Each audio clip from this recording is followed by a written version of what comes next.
Mic check, mic check, mic check, mic check, mic check. We are going live. I'm doing breakdowns, man. I'm doing breakdowns of some of these sports takes because I'm hearing a lot of sports takes and they are not it. All right, let's go, let's go, let's go, let's go. If these walls could talk. Doom, doom, doom.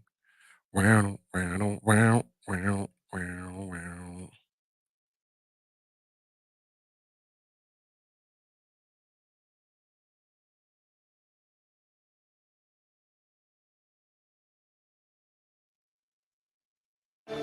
Yo, I'm doing live commentary. I got to break some of this stuff down, man, because Patrick Beverly's been going crazy. Make sure you take the link, like and subscribe. We're waiting for the rest of the guys to get here, so I'm going to just warm up for y'all with some commentary. What's up, what's up, Baby, what's welcome up, to the 40. I'm in the Mozzie, the Wraith, the Beam. I be sliding with your shorty. Baby, welcome to the 40. Just know I'm gon' slide if they ever try to extort me. Baby, welcome to the 40. Bitch, I'm a trend, not a crip. Put one in your head and empty the clip. No fight trucks, but it's ladders and whips. Crank pops, you just slipped in some shit. 48 the block, do me the strip. Always packing like I'm taking a trip. DOA for the BOA, hold a Chevy, whatever my nigga is slick. I can handle any issue. From the trigger to the wrist move. She can text me, I miss you. But I fell in love with my pistol. The cops catch you, better lower your tone. If you talk, you're not making it home. Bought a brick and I did it alone. Dropping the water, I'm making it cold. When I'm sliding till I make way. I'm from a block where it ain't safe. Minutes to trap like I'm TQ. I'm just pushing out some great eights. I take a loss, but it never hurts. Your phone ring only on the first. This trap shit, you can't force it. I can show you how the water works. Baby, welcome to the 40. I'm in the Mozzie, the Wraith, the Beam. I be sliding with your shorty. Take the link, share with somebody that you know. Baby, welcome to the 40. With somebody that you know. Just know I'm gon' slide if they ever try to extort me. Baby, welcome to the 40. Baby, welcome to the 40. Rebel in the Marys, I can't get her off me. She wanna fuck in the Mic check, mic check, mic check, mic check, mic check. Oh, you gonna have to use Zelle. I'm trying to get the hose off me. Last bitch, because I don't have my charger. She lost me. I left her right on the 40. Right with the G's, the blazes, the H's. Like, make sure this bitch never call me. Just make sure this bitch never call me. Baby, welcome to the 40. I got the Mozzie, the Benz, the Beamer. They know I ain't lying, they saw me. You know I ain't lying, they saw me. I'm wearing the Benz, not a cake. Put it right on her plate. Mic check. Take the link, share with somebody that you know. 40Central, what's up? Early with me, I ain't playing safe. Pocket rocket, send a nigga to space. Take the link, share with somebody that you know. Same night, I forget her. Same Really? night, you was with a club brain twice. She ain't think twice on that nigga. Late nights, I'm with killer. Don't square up, cause he hate fights, he a driller. People, bang twice on that nigga. Baby, welcome to the 40. Huh? I got grams go for 40. Huh? Watch the kid get rich. Huh? We got bricks like Tory. What? Niggas talking like they know your body. Nah, nigga, I Talk don't to know him, Cap. nobody. What's When I up? 35, got his mama looking at him like I don't even know this body. Cap Oh, the bullet, dog. got your Talk intel. to him. Behind the scenes with extendos. Huh? Might pass a stick to bimbo. What? Make a op play limbo. Yeah. To the party, get your pop smoke. I stay on point, niggas not low. Your homebody is a known thotty. She a broke bitch. She ain't got dough. One way in, niggas don't get a pass. Niggas thinking that they safe on the app. Nigga, what's They in my playing pocket with you. They stash? playing with you, Say, Chief. it They looks playing like with you, gas. Chief. Hit the hookah, turn the block indictment with 40 niggas. What's with all the excitement? 40 on me and I'm too fleet. I let it off like fuck all the fighting. Margello on a Monday. Talk to me. Smiles, tell me what the bitch want. Saint Laurent off the runway. Not now, maybe one day. 40 forever. I got a few things to address. Nigga right on the strip. Bitch speak when you see me with piff. 10 in the pocket, 5 on the fifth. Baby, welcome to the 40. I'm in the Mozzie, the Wraith, the Beam. I be sliding with your shorty. Baby, welcome to the 40. Just know I'm gon' slide if they ever try to extort me. Baby, welcome to the 40. You know we got to start off the right way. You know we got to start off the right way. It's only right. All right, let me cue this up. My bad. Let me cue this up because this guy, man, he's been making a lot of group chats, a lot of conversations, and I wanted to address some of these things. DJ the boy JT. No, we're not going with that. We're not going with that. Better trash talker, I think he was talking about. All right, so this is Pat Beverly. He's been making a lot of headlines. No, he's just always saying something, but this is just a general statement. He's been making a lot of headlines, so I'm gonna just I think this is a compilation, but let's see. Speak the facts. You can't shoot. I'll let you know. You cannot shoot. Luka has that, that passive aggressive. I score on you and he'll look over. You can't guard me. Boys be real different. The big moments in the playoffs, you all mic'd up and feeling good. They call him Grant Curry. When they do all that, you got to come and back that up. Now you know what responsibility comes with sitting in that seat, right, Bev? You know that, right? Yeah, the first responsibility is to sit up and talk out. There we go. Pietrick, let me start the logo. I keep messing up the echo, man. Damn. The facts, if you can't shoot, I'll let you know. You cannot shoot. Luka has that, that passive aggressive. I score on you, then he'll look over. You can't guard me. His voice be real different. The big moments in the playoffs, you all mic'd up, you feeling good. They calling you Grant Curry. When they do all that, you got to come and back that up. Now you know what responsibility comes with sitting in that seat, right, Bev? Yeah. You know that, right? Yeah. The first responsibility is to sit up and talk loud. There we go. Pritchard. On the other end. Pritchard. On the other end, you have to move those feet. You got to move those bunnies, man. Monica, who do you have? I need to watch game 1 first, a la Pat Bev yesterday. That's a shot at Pat Bev. So if I was to give you $50 million, if you would pick the number, how much money do I have to give this man to make a pick of game? ESPN about to give me a lot. Give him $100 million. Give him $100 million. What about $100? I hear Jason Kidd talking about us right now. Pat Bev, you have been tremendous these past 3 days on television. I appreciate you. I mean, I know you still have a lot more to do. All right, they ain't get to none of his spicy comments though. You've been incredible. He was wilding on first take. Let me get the first take parts up there. All right, let's see. Yeah, let's listen to the James. Hello, everyone. Today I'm going to be showing you how to use motors to make your videos really, really pop and stand out. Change the damn question because we all know the answer is he can't lead them to the championship. That's going to be Joel Embiid. Let's get down to it. Let's revisit yesterday's question. And today with you on Get Up with JJ. What is your feeling about James Harden receiving the max? Okay, now that's a different question. Okay, here that's we go. the different question. I'm changing. I want to go there. Go ahead there. 22.5 points a game, 10.2 assists a game, 8 rebounds a game. That's super max. You don't even have to put a name behind it. That's super max. LeBron did it, super max. Luka did it, super max. Steph did it, super max. James Harden did it, super max, regardless of the age right now. All right, let's stop right there. So Pat Bev goes on first take. Stephen A asks him a question about who deserves the max, or if James Harden deserves the max. Pat Bev says yes. He asks in response, why? And then Pat Bev gives off these a few numbers. So in doing so, him and Stephen A had a little back and forth. See to get y'all take. Okay, JJ, you want him or you want me to go first? You can go first. I already had him this morning, and I already. What do you mean had me? What is that? What do you mean had me? That mean I'll explain what that means. I'll explain what that means, Bev. We had it at the table. I'll explain, Bev. Discussion. All right. Bev. Okay, yeah. JJ. I had you at the table. We talked about it already. I got it now. You go first. JJ. I got him. I got him. I'm a detailed man. I got him. I like details. That's all. I'm not. Pat wants clarification that was on everything. That's what I've asinine. learned in Am I 2 wrong? days. That was In 2 days, asinine. I learned he wants clarification on everything. But that's good in any situation, friendship or relationship. It's also good in journalism. In the relationships too. Y'all ready to listen? Agree. I mean, when you ready to listen. I mean, I'm chilling in Miami. I take your time. When you ready to listen, I'll speak. You Let's ready? go. Now here we go. That's asinine. that's give us 5 minutes asinine. or something. That's asinine, and you damn well know it. He doesn't deserve the max. And see, this is the part that ticks me off. Okay, so with James Harden, right? You on Instagram and stuff like that. Let me say this because you guys are witnesses to this right now. This is live. This ain't taped. Your comments ain't edited out. This is live television we'll be on.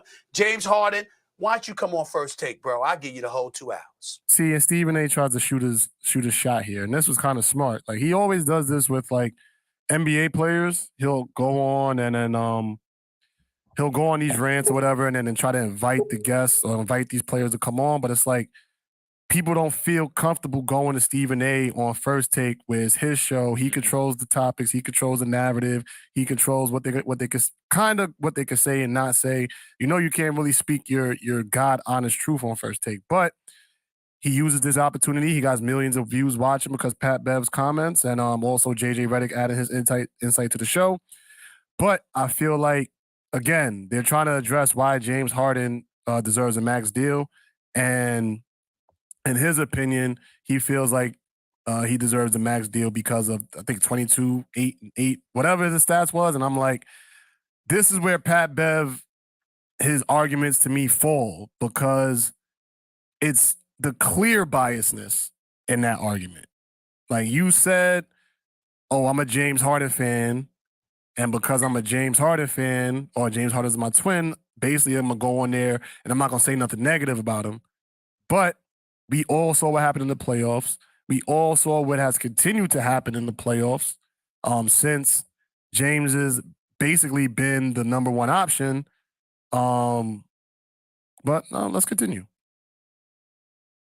I get a whole 2 hours. I dare you to sit up in front of me right now. You know James Harden's not going to be there, so we don't the 22, 10, and 7. Give him that. No doubt about it. The brother can still play. He's a starter in this league. He's an all-star caliber player. We get all of that. But a contract that ultimately, when you kick in next year's $47 million, if you and then you extend it 4 years, a $275 million deal for James Harden, where he's getting paid $60 million at the age of 37, when we've already seen slippage, you must be out your damn mind. I feel like Stephen A. got him on the ropes right here. Let's see what Pat Bev does. Here's the bottom line. James Harden has lost a step.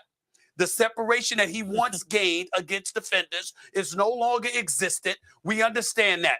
Playoff situations, which is where you really make your money. Players don't want to come on first short. I don't enjoy saying that about him. I root for the brother, but the fact of the matter is that is what has happened. There is no doubt about it. And you going, meaning him, you going on Instagram talking about you just listening and you just soaking it all in like somehow you have been victimized by people telling the truth. It's just unfair.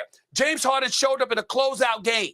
He is fresh off of attempting 2 shots in the second half. And I've said this, Bev. Put that brother in crutches on one leg, and James Harden can get off more than 2 shots in a game. This is James Harden we talking about. How the hell that happened? Ultimately, what it comes down to is, what have you actually done? Not what can you do. That's a part of it. The other part is, what did you do? And when it comes to the postseason, he hasn't stepped up. He's never been in an NBA final. I mean, he went to NBA Finals once in Oklahoma City as a reserve. Since he's been the face of a franchise, he's never gone to the NBA Finals. Okay, he's never won a championship. And when you talk about supermax dollars, at least you were box office in Houston because you were averaging 30 a game or 29 for 5 straight years. And then this year you come to Philadelphia and there's been slippage. There's no way around it. I wish I didn't have to say it. I'm not saying he can't come back from it. Yes, but that is we what know has James happened. Harden slipped, bro. We know he's not the same. You forced your way out of Houston. You forced your way out of Brooklyn. You get to Philadelphia, and you don't show us who you are, who you have been. You can't invest, what is it, over $225 extra million on top of the $47 million he's going to get for next season if he opts in. You can't invest that in a player who's either shown slippage or shown but they can't need to be drug tested, man. Oh, wait. This is a responsibility that comes along with that amount of money. You can't do it. I got a question, and this is a question to you, because I know a lot of your segments you like to point this out when people get caught doing drugs. Do they drug test? Do they drug test on this show? They don't, but they can need to be drug tested, man. Oh, they can I need to be drug tested, man. I need weed. Yes, I need to be drug tested. Stop, man. Get that brother his flowers, man. Get that brother his flowers, because when he get the max, y'all, Matt Barnes, Kendrick Perkins, y'all all gonna be mad. Congratulations to woo, woo, woo, woo, woo. That man deserves max, man. That man deserves max. For Stephen A. to say all of that, and then for Patrick Beverley's response to be, he deserves a max. This is just bad debating on both ends. There's no, it don't sound like there's a time limit. It don't sound like they're listening to each other. But for Pat Bev to go on national TV and say James Harden deserves a contract because he's James Harden, he knows better than that. And I understand you advocating for your man. Listen, I would do the same thing. If any of y'all was in a contract situation, does he deserve it? Yep. What's the reason? It don't matter. Simple as that. If I'm doing it for my friend, so I get it. But I just didn't like the backlash that he was getting for people not understanding that. Nobody's going to go on, if it's their friend, right? Because these analysts and stuff, they don't be friends with the players. But if it's your friend, somebody that you call your twin, arguably one of your best friends in the league, you're not going to go on there and say anything that's going to diminish his chances of getting a max deal. So I was not mad at Pat Bev at all for these takes. I'm not mad at anything that Pat Bev has said. That has been going viral these past couple of days, but I just wanted to get on and address that whole Pat Beverly situation because it's getting a lot of steam. All right, you're gonna see a black screen for 2 minutes.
Like,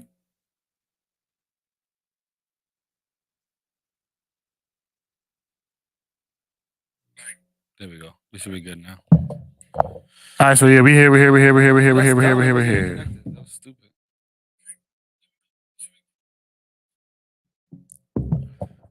Yeah. But yeah, back to Pat Bev. But no, Sorry, I mean, guys. that was basically it. I just feel like, I feel like he's getting a bad rap for saying his. This is the thing about Patrick Beverly. He's been in the NBA. He's played with every single person that he's talked about for the most part, unless he was talking about people in the past, but they've been keeping it really current. He's discussing all these players who he's played with or played against. So therefore, I feel like he has earned the right to say his opinion. Now, a lot of people have just, for some reason, have gotten like super sensitive when people speak their truth. They want everybody to be politically correct. And I 1000% disagree with that. Like, it's almost the same thing with like Trump. Trump was saying a lot of the right things, but nobody wanted to listen to him because of the way he was saying it. But then now the dust has settled in his presidency, and we're starting to see a lot of the things he said would happen coming to fruition. And I feel like it's the same thing with Pat Bev, not to the extent of the context of what he's saying, but in the idea of like, okay, like let's really look at and analyze Chris Paul's career for what it is and not for the aura that you're giving him as the point guard, right? Like I've played against this man, so I know that he's, and I'm speaking on behalf of Pat Bev, I know that he's not who y'all are making him to be. And I was like, okay, that's a different perspective. Instead of bashing him, let's explore it. Why not? There may be some truth there. Let's look at the advanced statistics. Let's get some other qualitative data from some other NBA players who may feel similar that give logical reasons.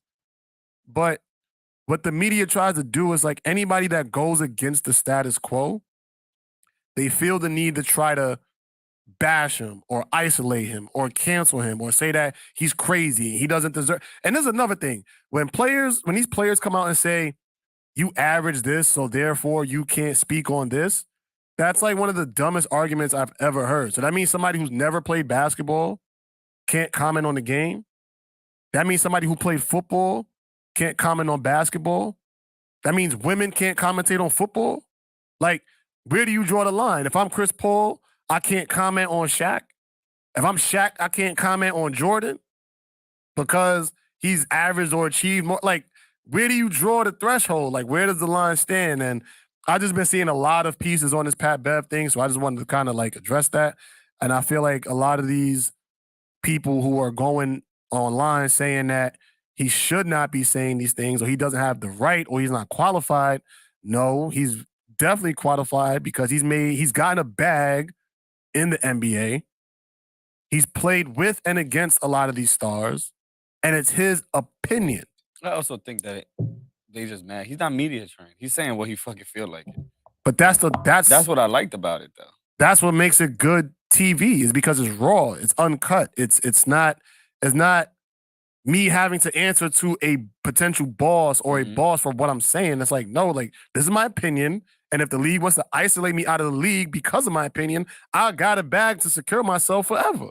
What did you see though? I didn't see them bash him. I haven't been on my phone. So Matt Barnes got on and was like, I don't want to misquote him, but from what I remember, it was something along the lines of like, you're not qualified to speak on this because Chris Paul's a Hall of Famer, whatever. And what makes Matt Barnes qualified to talk about it? This is what I'm saying. So like, where do you draw the line? But I can understand Matt Barnes going to defense for Chris Paul because that's his friend.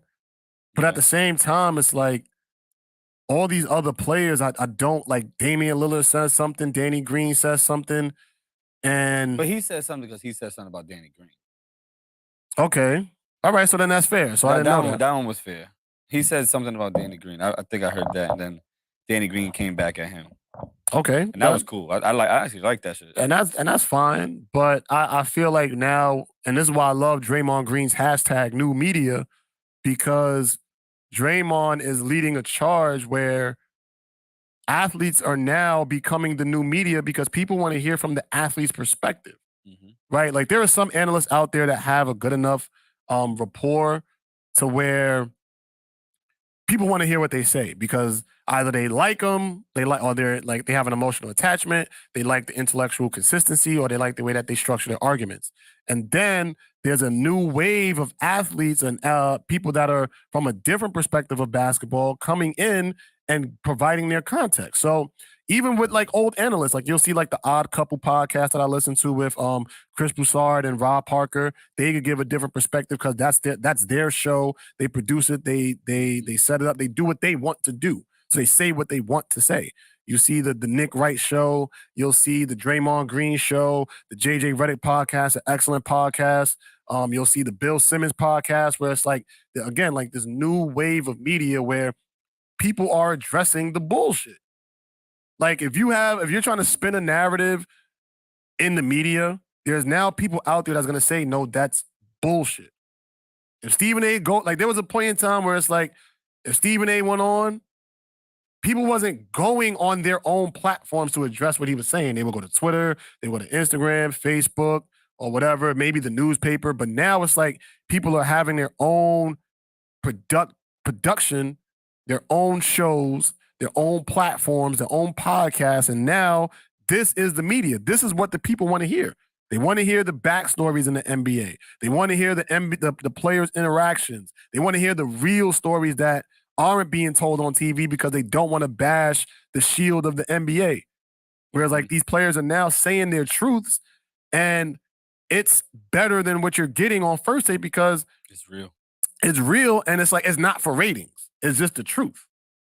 So now when you have Chris Paul go to JJ Redick's podcast and explain how last year when he was in the playoffs, he literally could not lift his shooting shoulder, it gives you a whole different perspective on the game. You don't get that when you watch TV. The 40Central podcast.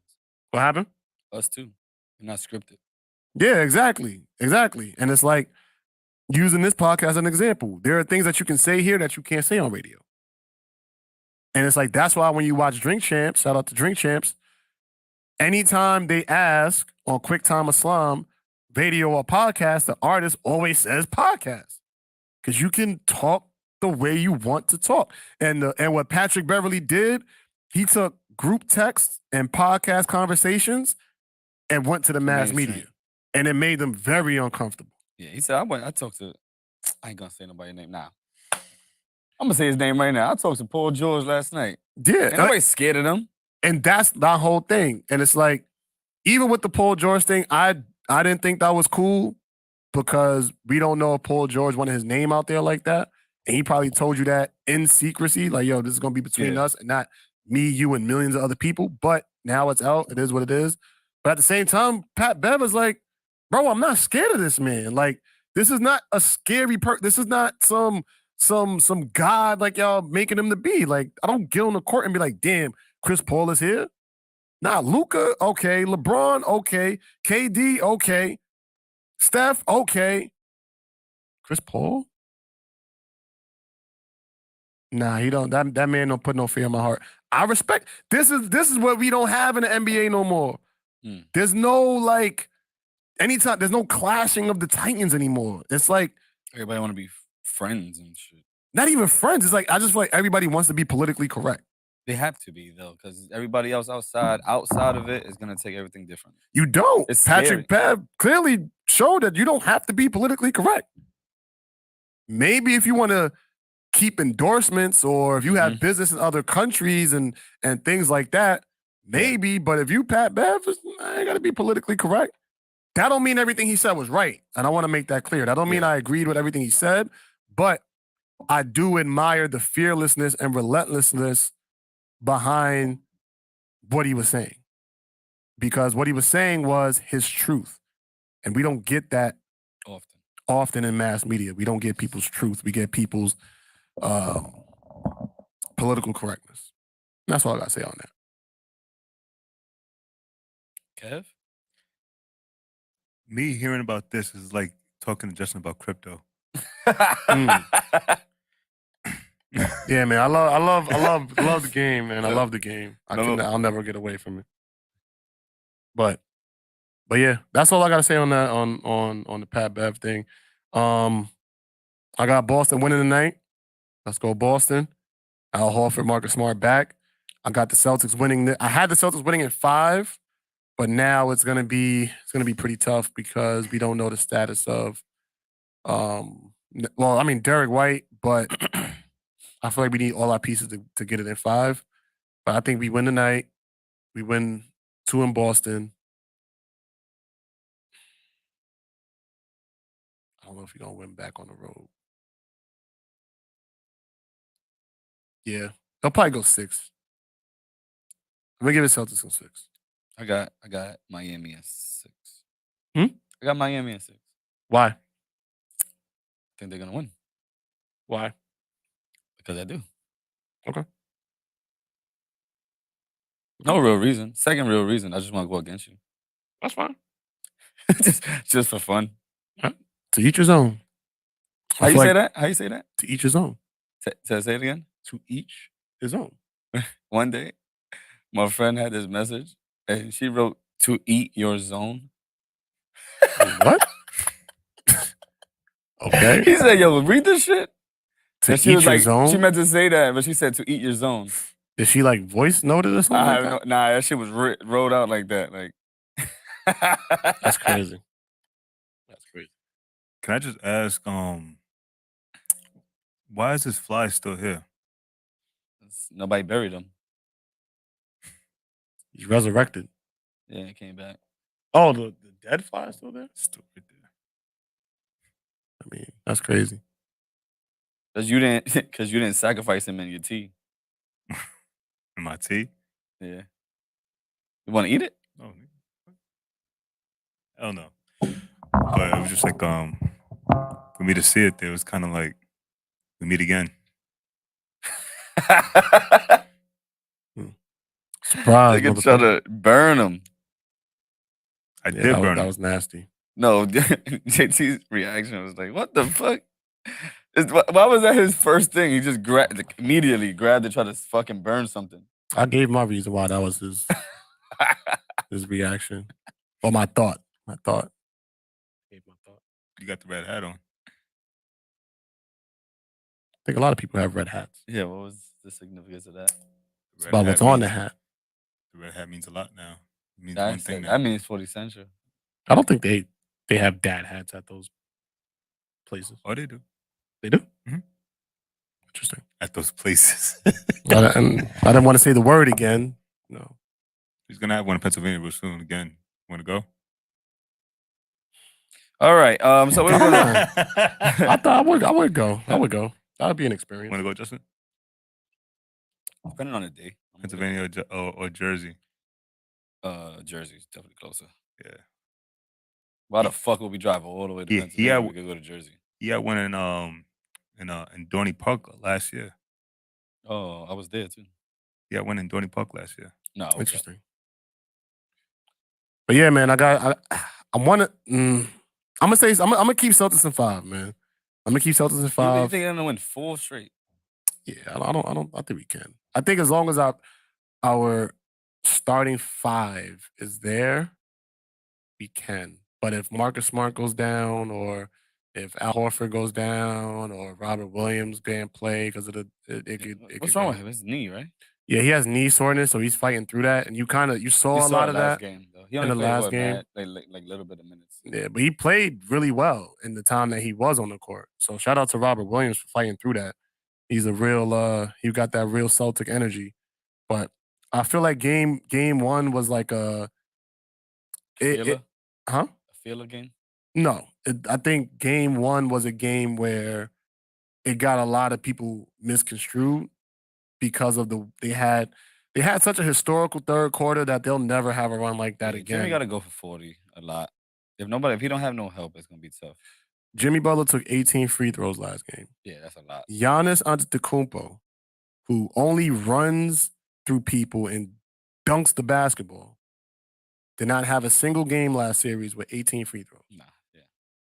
So Jimmy got 18 free throws. We had no point guard. We didn't have our starting center, and he only beat us by like about 12 points. Does Lowry come back? I don't think so. Oh, okay. And then on top of that, they won the historical third quarter run, and we beat them the first quarter, the second quarter, and the fourth quarter. And it kind of got they got like to 8 or something, or 10, 8, 10 in the fourth quarter. I thought they was gonna make it like a small little comeback. We did. We came back, Yeah, and I thought it was then gonna be more than that. we came back. Then they won another run. They just kept keeping up. They kept the distance. They kept the distance and they kept punching. So I'll give them that. They was hitting big threes. Mm-hmm. They Jimmy Butler did his thing, not to take away nothing from the Miami Heat. The Miami Heat were fantastic, and they took it to the Celtics, but they didn't show me anything that made me afraid or less confident that we're gonna win the series. I think a lot of people always overreact to game 1. We've seen numerous teams come back from 1-0 deficits to win. We've seen two teams come back from 2-0 deficits to win. So it doesn't put fear in my heart at all. Only way I would be afraid is if we go down 3-zip. 3-zip? That's that. At that point, if we were to go down 3-zip, I could say I'm down afraid. today, it's still nothing. Y'all go back home going 2 straight. I can see that. I think we win today and win both at home. Yep. I think it's split. I think it goes 2-2. Somewhere down the line, either Celtics win tonight or Miami win in Boston, one of them. And then from there on, it's going to be a really good rest of the series. I can see it going 7. If it goes 7, then that's a disgrace to Boston. This series should not go 7. It should not go 7. If we could sweep Kevin Durant, if we could beat Giannis. Yeah, but Kevin Durant, you can sweep them. There's only 2 players on that team. But it wasn't just the fact that we swept him. It was how we shut down Kevin Durant. Yeah. And how Kyrie Irving only had 1 good game. The beating, and then Middleton wasn't there. So y'all missed out on a big piece. I think even without Middleton, the Bucks are still a better team than the Heat. Personally. I agree. So it's I had Bucks winning the whole thing. Yeah, that's crazy. So yeah. So I kind of thought that I'm only going against you because I want to. But I think I've said it to you. I said the winner of the East is coming out of that series between the Bucks and the Celtics. We'll see. That's what I thought originally. But fuck it, let's just have some fun. All right. We'll see. Who you got? The Yankees? Rangers. Okay. Yankees, the Yankees. Okay, make sure you know what we were talking about. The Yankees. Yo, it's Thursday, man. What's up, Kev? So me, you walked in and we was already started. Yeah, nah. I actually was laying in bed. I kind of didn't realize that it was the time already. I said it, and YouTube said you guys are going live. I'm like, oh, it's time to go. It's time to pull up. It's time to pull up. I walked in. I heard, yeah, 40. I'm like, it's already started. Yeah, man. that noise? Yeah, that was funny. You heard that? No. All right, what up, man? What's up, JT? I How was thought- your week, I man? thought I had to work today, man. How was the graduation thing you say you did? Oh yeah, that was cool. That was cool. I actually have to edit that video. I'm gonna post it on Patreon this weekend. It was really cool. To be able to work with the organizations that were in Queens. We were in Jamaica, Queens too. So like to speak to that population was really powerful. It was pretty much like a graduation ceremony in conjunction with other venues, almost like a field day for the community. So there were a lot of like young kids out there, older people out there, teenagers out there, and it was just everybody coming together to do something special for the neighborhood. So I thought that was amazing. And my part of it was to speak for the kids who were either in college or about to go to college. I just graduated high school. And I wrote a speech. I wrote a speech the night before. It was kind of crazy. I didn't even think the speech was like super great. But I wrote the speech the night before. Me and Princess went over it together. She gave me like some like pointers, like take this out, add this, stuff like that. So she helped tailor it. So shout out to her. And the next day, I get there, I have the papers in my hand, but it didn't feel right. Like it didn't feel right. Like I don't know if you ever like spoke in front of a crowd of people that are like your people. It's not like I was in it wasn't like a corporate setting.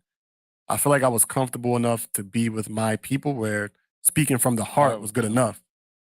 And so I told them in the beginning, like, look, I wrote the speech, but just from the vibe that I've been getting since I've been here, I'm going to use the speech as like a skeleton, but I'm going to be speaking to y'all from the heart. And I think doing that, it brought the engagement up. And it was interesting to see, like, before I started talking, everybody was in their own venue. You had people doing push-ups and people at the DJ section and people at like the dodgeball section. And then once I actually started speaking, you started to see people like slowly stop what they're doing and they started to gravitate to what we had going on with the graduation ceremony, because before I started, everything was going off at the same time. And then once I started going and my voice was going through the speakers, people like started slowing down and gravitating to our section, and they was really getting the message that I was trying to convey, that we need to shed light and give love to when we see young Black men doing something positive. Like you have to. Like we have to stop what we're doing sometimes and acknowledge when we see people doing the right thing. Every time we go online on social media and on the news, we see something negative about young Black and Latino men. And I'm saying that because that was the population that was there being celebrated. And people started agreeing, people were clapping. And afterwards, man, I got so much love afterwards. Like I had people coming up to me trying to take pictures. People asking me to mentor their kids. They want me to speak at other events. And it just, it was just impactful and powerful. And I'm just grateful. And that was a really, really good way to spend my time. And then I came back home and watched the game. That's cool. So it was a great way to end. Yeah, you're not the speaker that be trying to scare them, right? What you mean? Like if you don't wear a condom, you're gonna get AIDS. No. Like, you know, like you know how some of them people, they want to go up there, they just fucking try to like scare you into doing some shit. Yeah, it's almost like that. Like when you're telling the kids, and you're not talking to the kids. And I feel like for me, it was like I was celebrating the kids, but I was talking to my community. Yeah, and that was the vibe that I got, and it was just great. It was great, man. I had a phenomenal time. I loved it. Like I said, they want me to come back and speak some more. I had parents ask me to mentor their kids. I even had some kids that I wasn't even talking about or talking to come up to me and say like, "Yo, like that was really good. Like I felt what you were saying." And like for young kids to even discuss something like kids don't express it, especially young boys don't express themselves like that. So that was major. She said And she made you take the scaring part out. yeah, in a way. No, and like in a way, because it wasn't scary, but it was kind of like sad. Because it was like a line in there where I was talking about I said, fuck, what was it? It was like protect your dreams, but keep your dreams to yourself, because when you tell people your dreams, it's the potential, it gives them the potential to stab you with like, as if you gave them a knife, something along those lines, right? That's And I was true. like, and then I said, Martin Luther King told the world his dreams and it killed him, right? So it's important to make sure you keep your dreams to yourself or with people that you really trust. That's, your dreams are not something that you just tell everybody, because people will shit on your dreams, tell you you can't make it. They'll tell you something negative to discourage you. Martin Luther King told the world his dreams and it killed him. That was my message. And then she was like, no, like take that out. It'll be too sad for like a graduation ceremony. And I said, okay. And then I flipped it and made it something a little more happier. But that's what she's talking about with like scam. That's good. Yeah. I think I gotta go to I'll go to the next one. Whenever you have your next one, we out. Yeah, for sure. For sure. Likewise. Appreciate that. Yeah, man, it was cool. And then today we had the graduation ceremony. The honor roll ceremony for our kids at our school. So the parents came in and we had gifts for the kids who made honor roll, and it's good to celebrate the kids that are doing well. Was there a kid on there that I don't know? Unfortunately not. And I spoke to him. I spoke to him about that shit today. Because it's like it's an idiot. It's disheartening, because what I try to tell kids, my biggest pet peeve with school is wasted potential.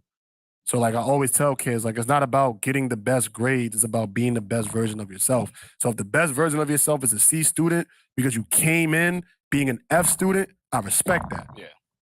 But if you come in and you were once an A and B student and now you are a D student or a C plus student because you want to be cool and hang out with other kids, I don't respect that.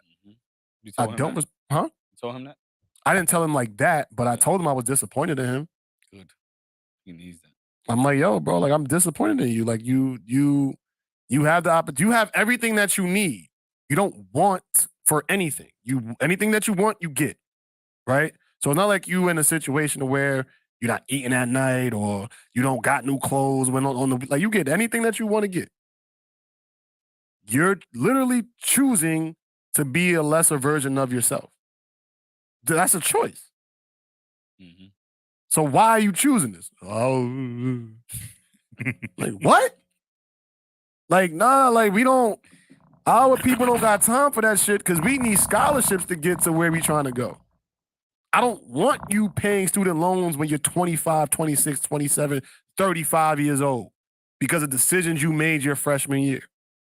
This shit is serious. Like, I'm trying to get them to understand, like, this shit is serious from jump. Yeah.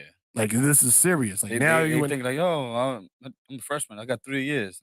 Nah, this shit starts now. And the way I try to get them to internalize it, I say, any point off of your GPA is literally money coming out of your pocket.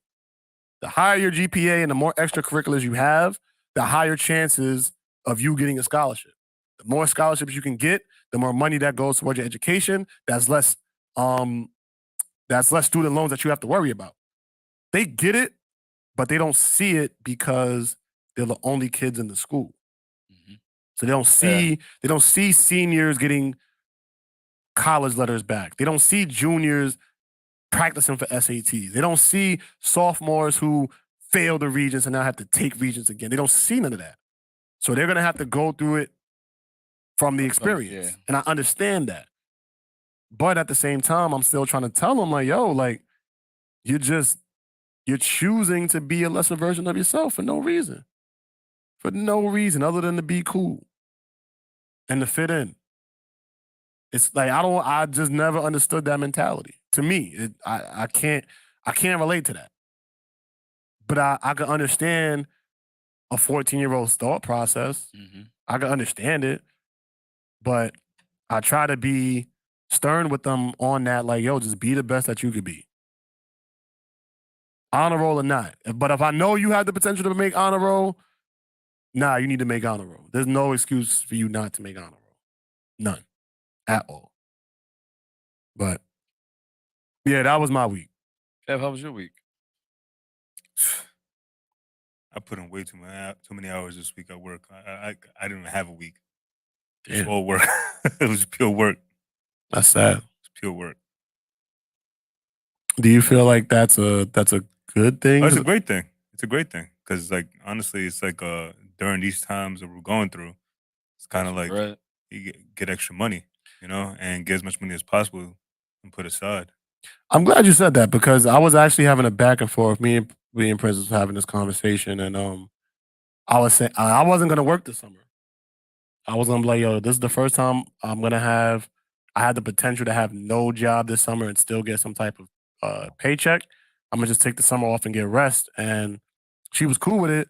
But then as it started to get like now it's starting to get close to the summer, and I'm thinking like that might not be the smartest thing. Like if you can get some extra money here and there, doing this and doing that, like just get it now while you have opportunities to get easy money. How many weeks will you be working?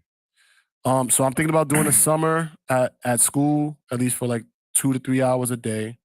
And I'm thinking about doing night center, which would be from like 6 to 11.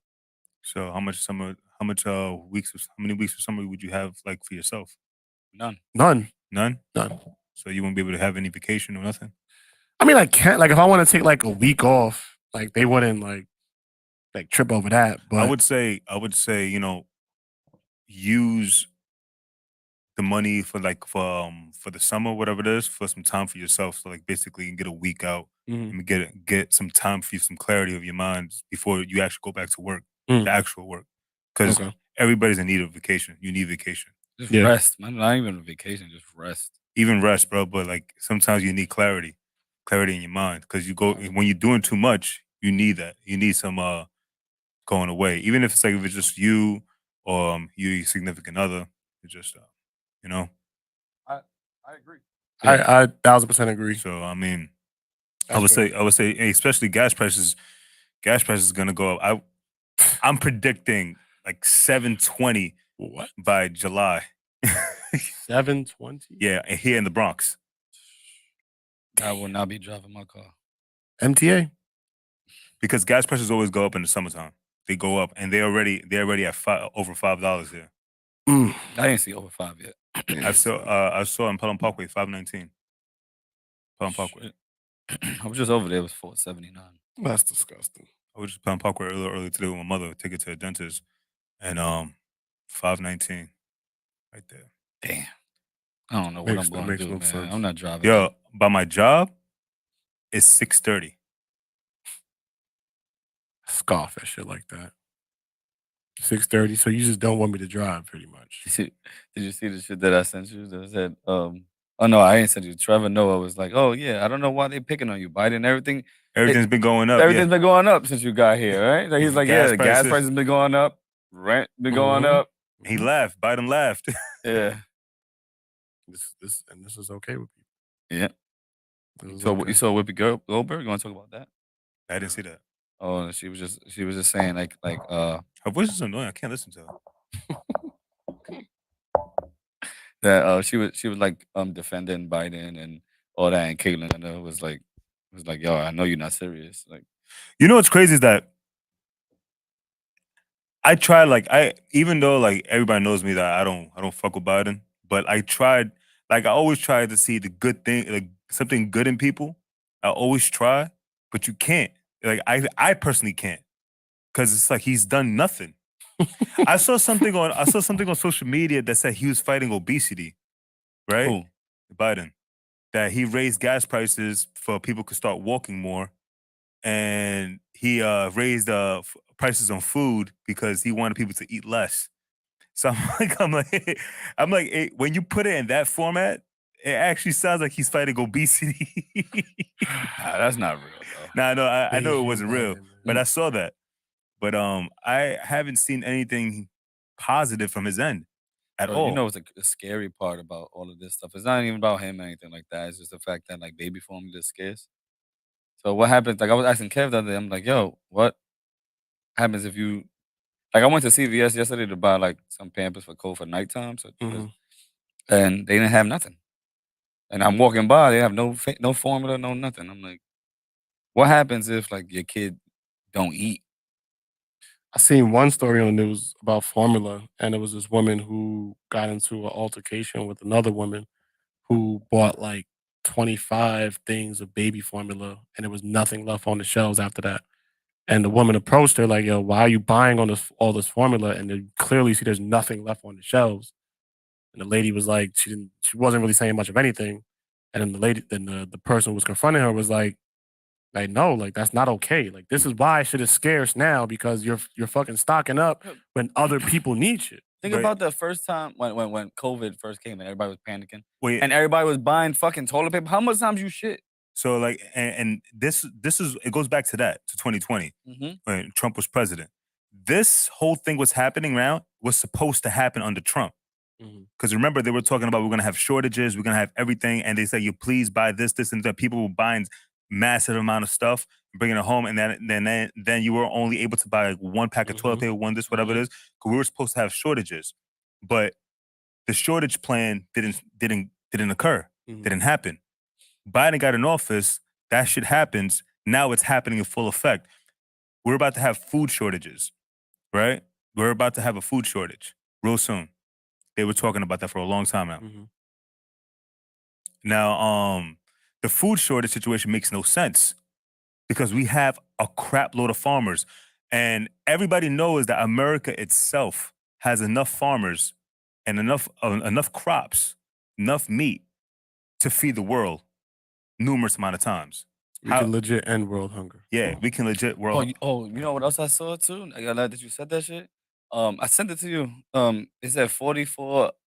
They sent 44 billion to Ukraine, but then it showed like all bad places of Detroit. It showed bad places of like why you can't just put the money. But this goes back that we need to keep putting America first, and nobody wants. And they made it sound like it was a bad thing when Trump was doing it, when he's putting America first. The Republicans, a good percentage of Republicans denied the $28 million for Infamil, right? And people are not seeing the other side of that. Why is it only $28 million? They denied it because they wanted more money. $28 million is not going to cut for the Infamil. You know how many babies are out there? $20 million. And Infamil is expensive. $28 million is not going to cut it. That's going to end real quick, and then you're going to have to do this bill again. You know what I'm saying? You're going to have to do everything again. But you're giving $40 billion to Ukraine, and you don't even know where it's going in Ukraine. You know, like at least tell the people what it's building, what it's doing with the $40 billion. That's your money.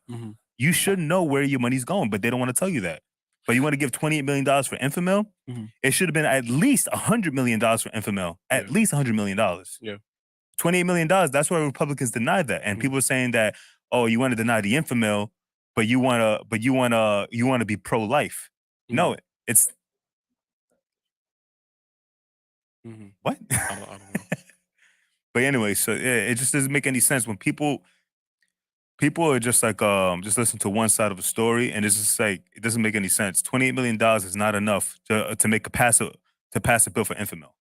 But okay, so now, and I understand that, right? But we're like you said, we're in it. Like now we're in the food, like we're in the shortage, and it's only gonna get worse. And I remember I was telling my mom, this was like last month or maybe like a month and a half ago. I told her like it's going to get worse. Let's start getting a little bit of more here and there, just in case shit just goes flat.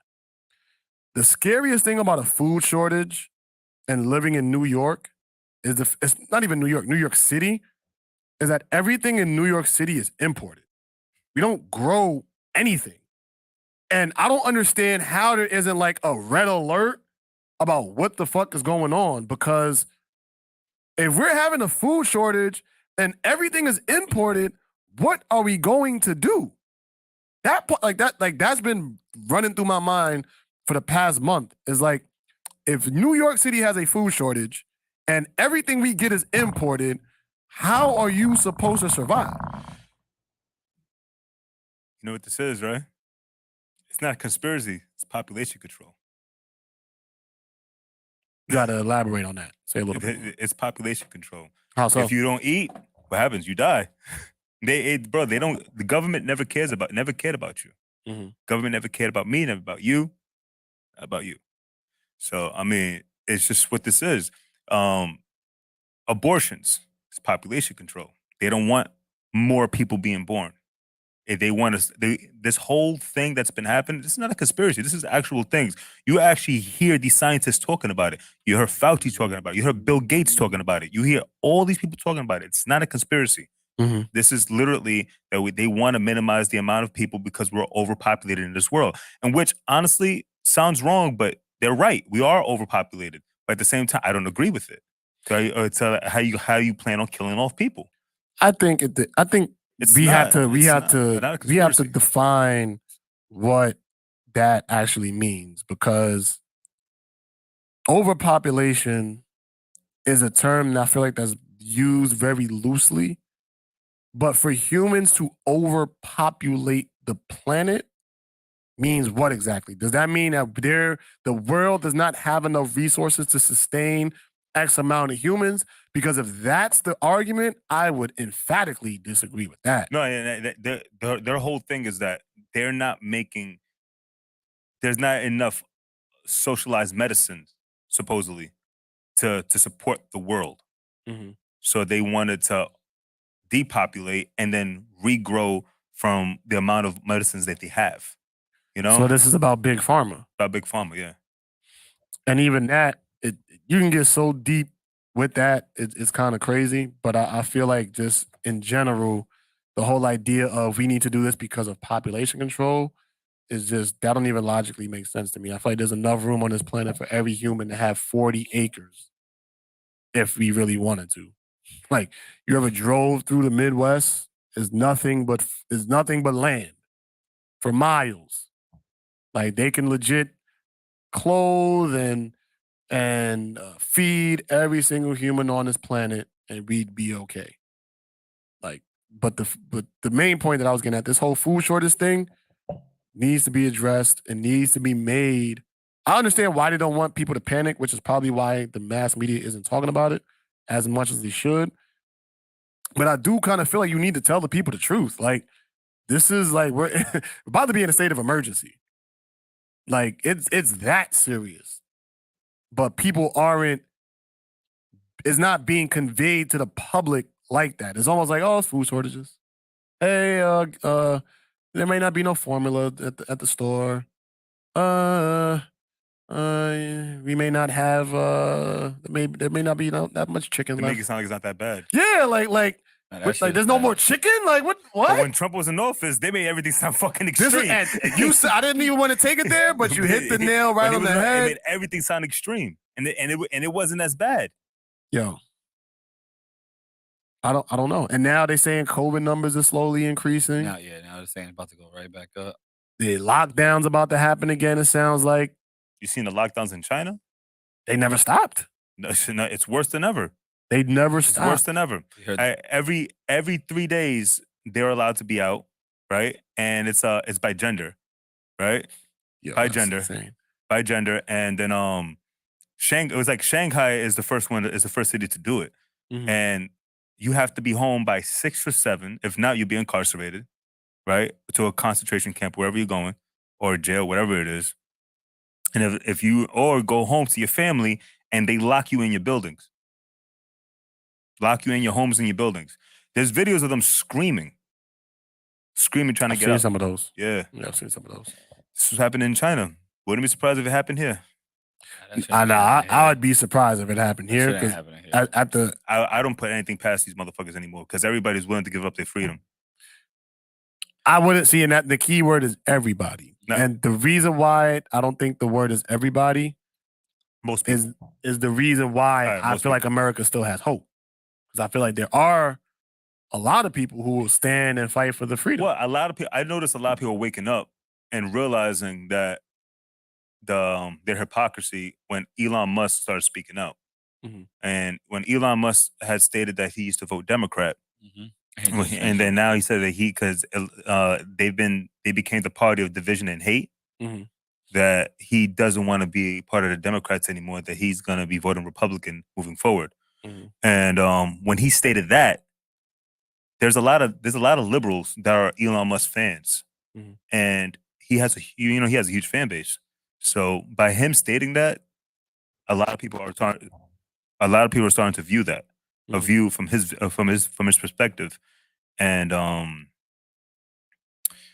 yeah, it's just they already started now. They already started trying to slay his name. Talking about that Tesla is not economic friendly, and people already they took Tesla off they're taking Tesla off the market. For real? Yeah, they're doing a lot.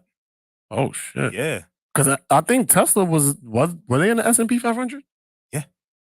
Crazy. Yeah, they plan to take a Tesla off the market, bro. That's crazy. The left is doing a lot. This is what I'm saying. They're trying to cancel him from within. Mhm. You know, and listen. His best buy right now is that Twitter account to buy Twitter, because if he doesn't, because it was bad. It was kind of like a little off for him buying Twitter because it didn't make any sense because the amount of money, like what Trump was talking about, it didn't make sense for that amount. But honestly, it's a great idea now because what they're doing now he has his platform where he can speak on, and they can't cancel it. You know, and bro, the biggest business transactions within social media comes from Twitter. Mhm. The biggest. So people are all seeing this. Mhm.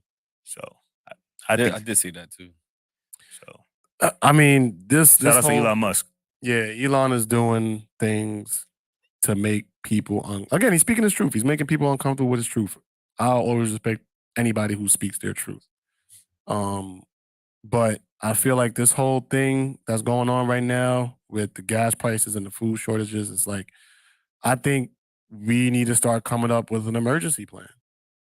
Start growing your own food. Where? We don't have good enough soil to grow food. Where you gonna grow food in front of the building? There are some gardens over here though. Puerto Rico. Puerto Rico. I don't even know. There are gardens in the projects, bro. Yeah, I mean, but they got all these squirrels that be fucking that shit up over there. I'm not disagreeing with that, but I'm saying there's Oh, gardens. yeah. I mean, how many of them are actually being like used though? No, like no, I think They're all no. being used. It's not a bad idea though. What? But buy a small like an acre in Puerto Rico, which would be a little cheaper. Buy an acre and grow our own crops, and then then import it back to the States. You want to know something that's really serious? Like I've always wanted to just live on a fucking farm. You ever been to a farm? Yeah, I love it.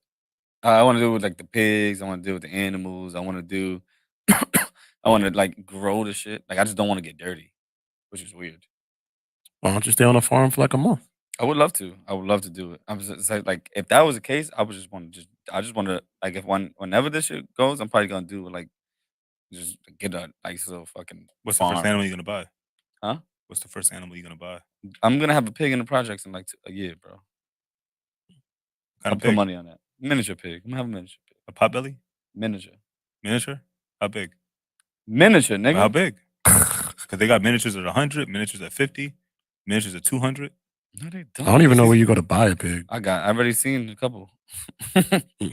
My friend already had like 2. She sent me the link where I could buy them and shit like that. So, but like I would love to do that. That's just like we have our food right there. Like even though I don't eat most of that shit, but Yeah. we can sell most of it too.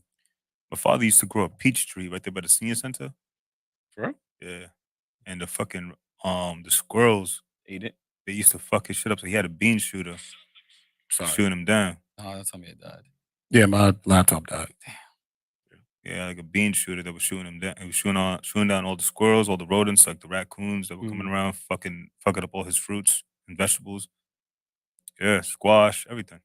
Yeah, nah. But you could do it though. Like no funny shit. Like that weed on top of the roof shit was a dumb idea because we feel like people are gonna live. But like if you start like putting like soil and shit up there, like you could probably if you could grow weed, you could grow crops. Okay. Can you not? If you could grow weed, you could grow crops. You need. How you gonna grow weed unless you need the fucking light? You need all that shit. Bro, no, listen. Eric Adams just speaks out his ass for everything he speaks on. But what I'm saying that was is, the dumbest shit I've ever heard. Me too. But what I'm saying is, if that's what you want to do, why not try to grow some crops up there? The whole thing with the growing crops, again, growing crops when people have access to food is different than growing crops when everybody's starving. I'm just picturing Justin with overalls and shit. Like, with with high water jeans. I'm wearing my sweats. I'm chilling. It's gonna be my farm, nigga. I'm chilling. With a missing tooth. Comments? Are there comments out Oh, there was a lot, but y'all gonna just... Nah, let's address them. I mean, there's a bunch from Princess. Nah. It's Kev looks like... Nah, but just to go out and like this life is not simple, but to be simple from here. Only problem is I'll probably be drunk a lot of the time on the farm. I'll be like, yo, y'all want to go see the? Y'all want to go see the? It's crazy because like the food goats? shortage is going on, and it's like if you actually look up like news within farmers and everything, right? Because they have like their own. Oh yeah, they yeah. have their own Farmers articles. Almanac and all Yeah. that shit. You look up right there, and you look at that stuff, and the farmers trade deal was shut down by Biden. So you shut down the farmers trade deal. They actually for the first time were able to actually distribute from fresh crops and meat within this country and distribute it within the country. You shut it down to get it imported from other cities and other countries and everything. So why don't you reinstate the farmers trade deal? You reinstate that, we can actually have no food shortage. It is what it is. Like we gotta figure something out. But I watched Naked and Afraid, and nigga he shitted out a couple of tomato seeds because he had to. He ate tomato seeds before he came, so he went and he shitted it out. And then he reused it? He used it. And to make niggas gonna be hungry in 30, 40 days. Oh, yo, come on. Are you not eating ass tomatoes? Ass tomatoes? Are you eating them? I'm eating it. There's nothing else to eat out there. Catching fish. Yeah, I mean, if you got catching fish, what if you're not catching nothing? I'm catching fish. Nah, I think that was smart though. Jesus caught fish. Jesus also made water into wine. That's not wine. I know. I'm just Jesus not caught water fish. either. I'm catching a fish. What if there's no water, nigga? Like no ponds with fish. You'll find something. You eating ass tomatoes? What's that? Tomatoes that like So he's saying that he was watching Naked and Afraid, and there was this one guy that shitted out tomato seeds and cropped it. Yeah, he was like, yo, listen, I gotta eat. I gotta make sure like I'm making a garden for the next couple of days. Like if I don't have no food, but he shitted out the seeds and started creating a garden. I don't understand why he ate them in the first place. No, because he knew he was going on Naked and Afraid. So he said, before I go, I know that these gonna come out of my shit. Mm-hmm. So he ate like the seeds so that when he gets out there, he has to shit and the seeds come out. So just in case he has to plant the garden. So he cheated basically. Yeah. He definitely did. Okay. Okay. So is this a show? Like yeah. I'm not. He actually started watching the show by accident one time. Who? You. No, I didn't. You told me you started watching it by accident at like late night, and you're like, I started, and it became the show. Like I've been watching this shit for years. Well, I mean, this was years Oh ago. wait, let me give the homie Leisha some love. I saw the picture on Facebook of Kevin graduating, so I want to definitely give you a shout out for that. Congratulations. That's a big deal. Shout out to Kev. You graduating, doing your thing, and shout out to you for being a great mom. Shout out to you for being a great mom, and I want to definitely give you some flowers. And it's crazy because I remember that kid was in like the crib. You remember that kid was like, I seen his picture. I'm like, I can't even imagine him like at the age he is now. But she used to braid my hair when I was young. And like she was like one of my favorite people to go to braid my hair. So I see her in the comments. I just want to send you some love and tell you I appreciate you. There we go. So I have something to tell you guys. What? I watched the footage. And people are flip-floppy. Can you provide details as to what footage you are referring to? Talking about the footage between y'all two, because he got his shit up. I just seen it right now. That's why. Whoa, wait, let's slow down. The verses. slow down. Let's slow all the way down. Remember, there are people who have no idea what you're talking about. Please break this down into baby size pieces. The whole footage of the battle between you guys. And then first round comes. About like 80% of the people say Kev. Okay. And then second round come, and then 80% of people say Kev, but they say it's 1-1. I mean, we were at a bar. I know, but I was like, every time I went to them, they was like Kev, and then it was like it's 1-1, it's tied. I was like, what? But like, as the footage is coming out, I have my own opinion of it, but hold on, fuck you over there celebrating for? Bro, listen, the people speak for itself, man. The people have chosen, man. The people lied, I was saying. He said the same people who said 80% were the same people who said it was 1-1. Yeah, because they didn't want to hurt your feelings. But So they wanted to hurt my feelings after the first round? Because 80% chose me. And then 80% said 1-1. Mm-hmm. And you already acknowledged I won the third round. Yeah, and I gave you the third round. So you just said he won. But you said you retired before the even this the information even came out. No, I am retired. So you retired, so it doesn't really matter anymore. Like, it does. I mean, if you lost, it does, because that doesn't make you the champ. Yeah, you gotta show the video, man. I got it. I definitely got it. But I'm looking at everybody's like Kev. Then I go to the next round, and Kev, because of all the shirt taking off and all that shit, you won that second round, right? But you said I won the first round too, right?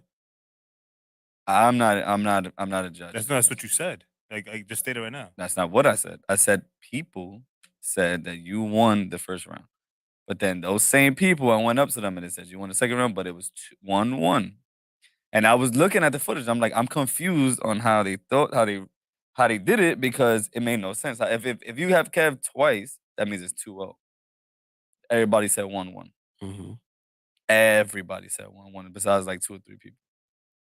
So I was like, oh, these people, I don't know if they couldn't have been drunk because we just got there, but you never know. Yeah, you never know. Yeah, you never know if they were bar. really drunk. It's a bar, but it was like I was watching and I'm watching all the people react and say like, yo, it's 1-1. But in my head, I'm like, how is it 1-1 if you had him just win it, but you just said Kev again? So it was like, people are weird. It's like, you're gonna see it. So I mean, there's no shame in losing to the champ. No, man. and I just want to see it. I have not seen this video yet. Just letting you know, there's no shame in losing to the champ. I mean, I ain't lose. Undefeated. But the crowd did pick you. The crowd did. Very interesting. I just feel like the crowd picked you, and they should have just been like unanimous, like, because it was like the crowd picked them. They should have picked them 3-0. That's what. No, at least 2-0. 2-1. It was just weird. Okay. It's weird when you watch it. You're gonna see what I mean. Like, it's like they like Kev. Yeah, they riding for Kev. Yeah, I gotta go with Kev on this one. What's the score? 1-1. I'm like, how? What? But I didn't say it in there. In my head, I'm watching the whole thing. I want to see this. Have you seen the video yet? Mm-mm. I mean, I feel like at the end of the day, you're lucky I'm retired. Because if I wasn't retired, I'd get back in the ring and I'd fuck you up. Like, I wouldn't even. I think. How can I say this the right way? If I wasn't retired, I'd fuck you up. I feel like it wasn't my best performance. Nah, it was some good performance. It wasn't my best performance, but we made history. Yes. With that versus. I've done better performances before. That was your best performance. No, it wasn't. Second round was your best performance. No, I mean, I've done best performances, but like, you weren't around for these things. So where you did it at? I've done karaoke before, like, many different places. So you took your shirt off more than once? I have to ask people. What made you post it today? Huh? What made you post it? It was Thursday. Okay. It was Throwback Thursday, and it's the pod, just like, just wanted to post something. And I wanted people to tag Usher. I tagged him. Definitely tagged him. That should be crazy. Yeah, I'm looking forward to the next one, man. I want to be a judge. I want to be a legit judge too. Like I want my vote. Like I think we need to have like 3 legit judges and the crowd Like reaction. American Idol judges? Yeah, like something like that. Like say like, of course, because I'm the champ and I have the best record in versus history. I'm a judge. I think we can get one of the bar owners to be a judge, and then It depends. We could actually do one of those episodes like that at this club. My boy owns this club in the city. Mhm. And it's a karaoke club, like, but it's not. But nobody really goes there for karaoke. But they have like little private rooms. You could do your karaoke if you want to do karaoke. I've seen that. Yeah. Those are nice. Yeah. So my Okay. boy owns a club like that on 33rd Street, I think it is. That might have been the one I went to. It's fire. It's called Maru. It was years ago. Yeah. But he owns it, and said if you want to do like an event, you want to do something, let me know. Make something happen. So Yeah, let's do it. Only problem is with that. But it's gonna be hundreds of people. That's fine. That's what makes no. it. The only thing I heard that was gonna be bad for that. It said you only could do karaoke in a room, right? It's in a room. No. I mean, you could bring out the system out. You can bring the system out. Oh, okay. Because if we had to go in a room, then nobody's really gonna see it. Like you only can fit like 10 people in a room. Yeah, you could feel like maybe 10. That's what I'm saying. 10, So 15 in a people, room, it wouldn't work. But they have wireless mics and everything, so you could just and it has the screens right there, so you can actually put it in the middle of the dance, in the floors and everything. It's 2 floors. Oh, it's supposed to be you and Warren though. No, Allegedly. This dude's going against his next. The dude that was here 2 weeks ago. What's his name? Oh, Daniel. Yeah. He'll do it. Yeah, Daniel versus the Manual. Was that the setup? Yeah, I don't remember. Yeah, That was it. It was Yeah, Neo, that sounds Neo right. versus Yeah, Dream. yeah, that sounds right. Neo versus Dream. So we got to set that date up. So, yeah, you gotta hit him up. Set that day to see what day we could do it. How I gotta hit him up? Don't you know the owner at the bar? Dick? Oh no, he could do it any day. Oh, Any day. It's about the time. That's different. that's why we had to go to where we had to About the time. So it's like if you're gonna be on a Friday, we have to be around 5 p.m. Oh, there people gonna be there. Yeah, there's gonna be people there. There's gonna be people there. It's just like it I mean, becomes we gotta ask it him. becomes a Don't- nightclub. All right, but don't Yeah. assume. You just ask and then see what he says, because we don't want to be at 5 o'clock and then we could really do it at 7 where there's a little bit more people in it. And then plan B will be what, like Skyline? We could do Skyline at any time. Huh? Anytime, any day. Like So in the we can event, actually do Park too. Like Manny would probably let us do Park. they have karaoke at Park? He'll get that shit. I tell you.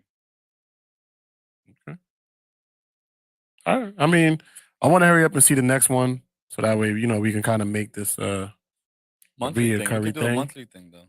Yeah, at least. Because when ours was what? May? Was it May? Nah, man, that was end of April. For real? Mhm. Yeah. Damn, time I just flies. landed. He just landed. I from just Puerto landed that Rico. day. It was Oh April yeah, 21st. that's right. That's right. I just landed from Puerto Damn, Rico. son. What day you came back? 21st. That's when it was. That's insane. Now we're almost at the end of May. That's crazy. But yeah, so that means we should do something before the end of May. It doesn't have to be like that at the place downtown, but let's do something in Skyline. All right, I'll Do talk to you something. And then shit, we could do it here too. Like we could invite people here. We got everything we need. We could put we got the big projector thing. We could put it up right here.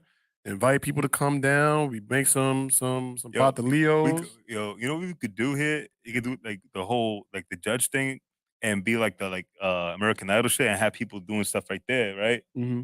And it's like performances right there. Yeah, that's real shit. Yeah, have the camera right there. Have a camera right here. Yeah, that's what I'm saying. Like we have That everything could we be need a right here. segment. Right here, we can do this. Auditioning. That could be a That's ill what we segment. should have did for promo. Auditioning. We should have did that for promo. The little Could have had him, Warren, Zay, and Corey here as like the judges, and then me and bloopers. you do we do like fake performances and shit like that, and like preparation. No, we could do that for next one. Yeah, we could do that for the fire. next one. That's fire. Oh man, y'all don't understand the fucking things that we have going through our heads, man.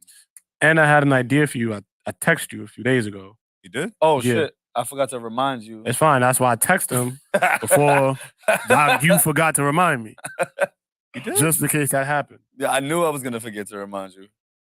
Oh, it was about Oh shit! I didn't even see this. It's all good. It's all good. I'm just letting you know. Yeah. I want to try I to definitely can make that happen. You know, it's crazy because they know Peter Dobson. What? Yeah, they know him. It's fire. So they know him. They know Josue. They know all of them. So it's So I was thinking, let's try to do a sit down with Peter at his gym before the fight. I'll text Peter tomorrow. Cool. I was just talking to him too. 'Cause I think his fight is June 10th, 11th. June 11th. So if he can at least do it before the first week of June, He's probably gonna start going down there though to train. So if he's not there already, he's gonna go down. I don't think he's there yet. Yeah, I'll hit him up tomorrow. Hit If him you up would now. get how fast can you get it though? Tomorrow. Okay. So if So- he I can do got that. clout in there. Nigga, I could do this shit anytime. We do it 2 o'clock in the morning. You go 11 o'clock. You can do it anytime. All right. Well, I'm good. So we just gotta make sure you're good.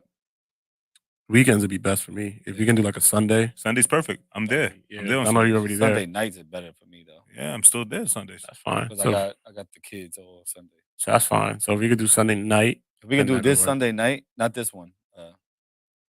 This Sunday night, I got cold. Bring him. He's not gonna let me sit down and talk. No, we'll figure it out after the fucking pod. We don't gotta do that shit on the pod, man. Let's keep it going though. Migos broke up. So You care? no. So now it's Me just neither. Migo. That was just Migo. Amigo.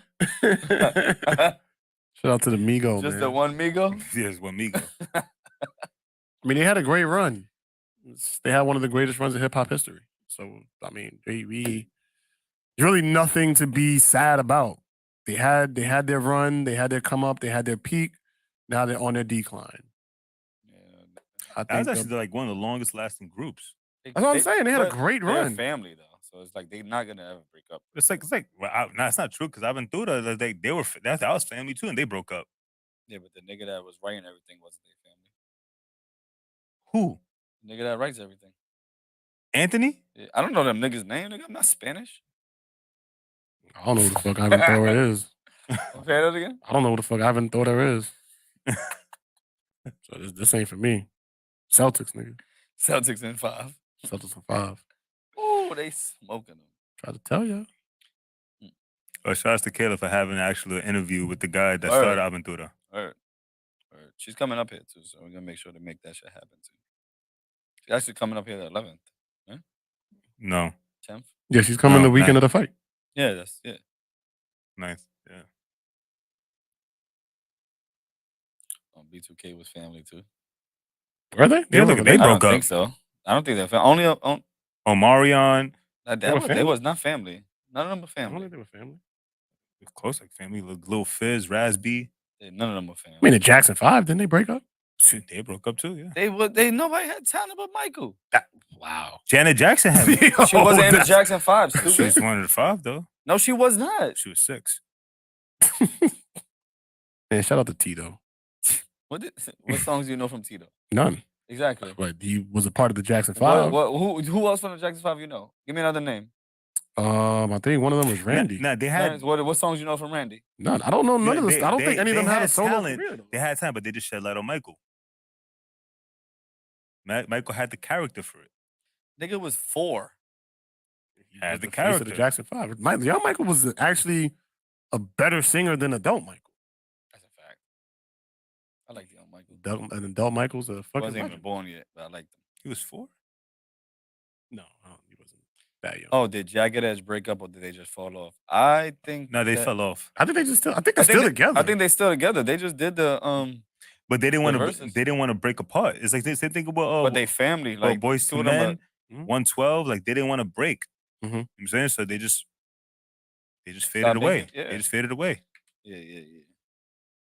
That's what happens. They always want to pick one person out the group, and that person succeeds in the whole thing. And that person, well, whatever they're making, they take Mhm. care of their group. Mhm. You know, but some people just don't want to blow up by Mhm. themselves, and so that's what happens with a lot of these groups.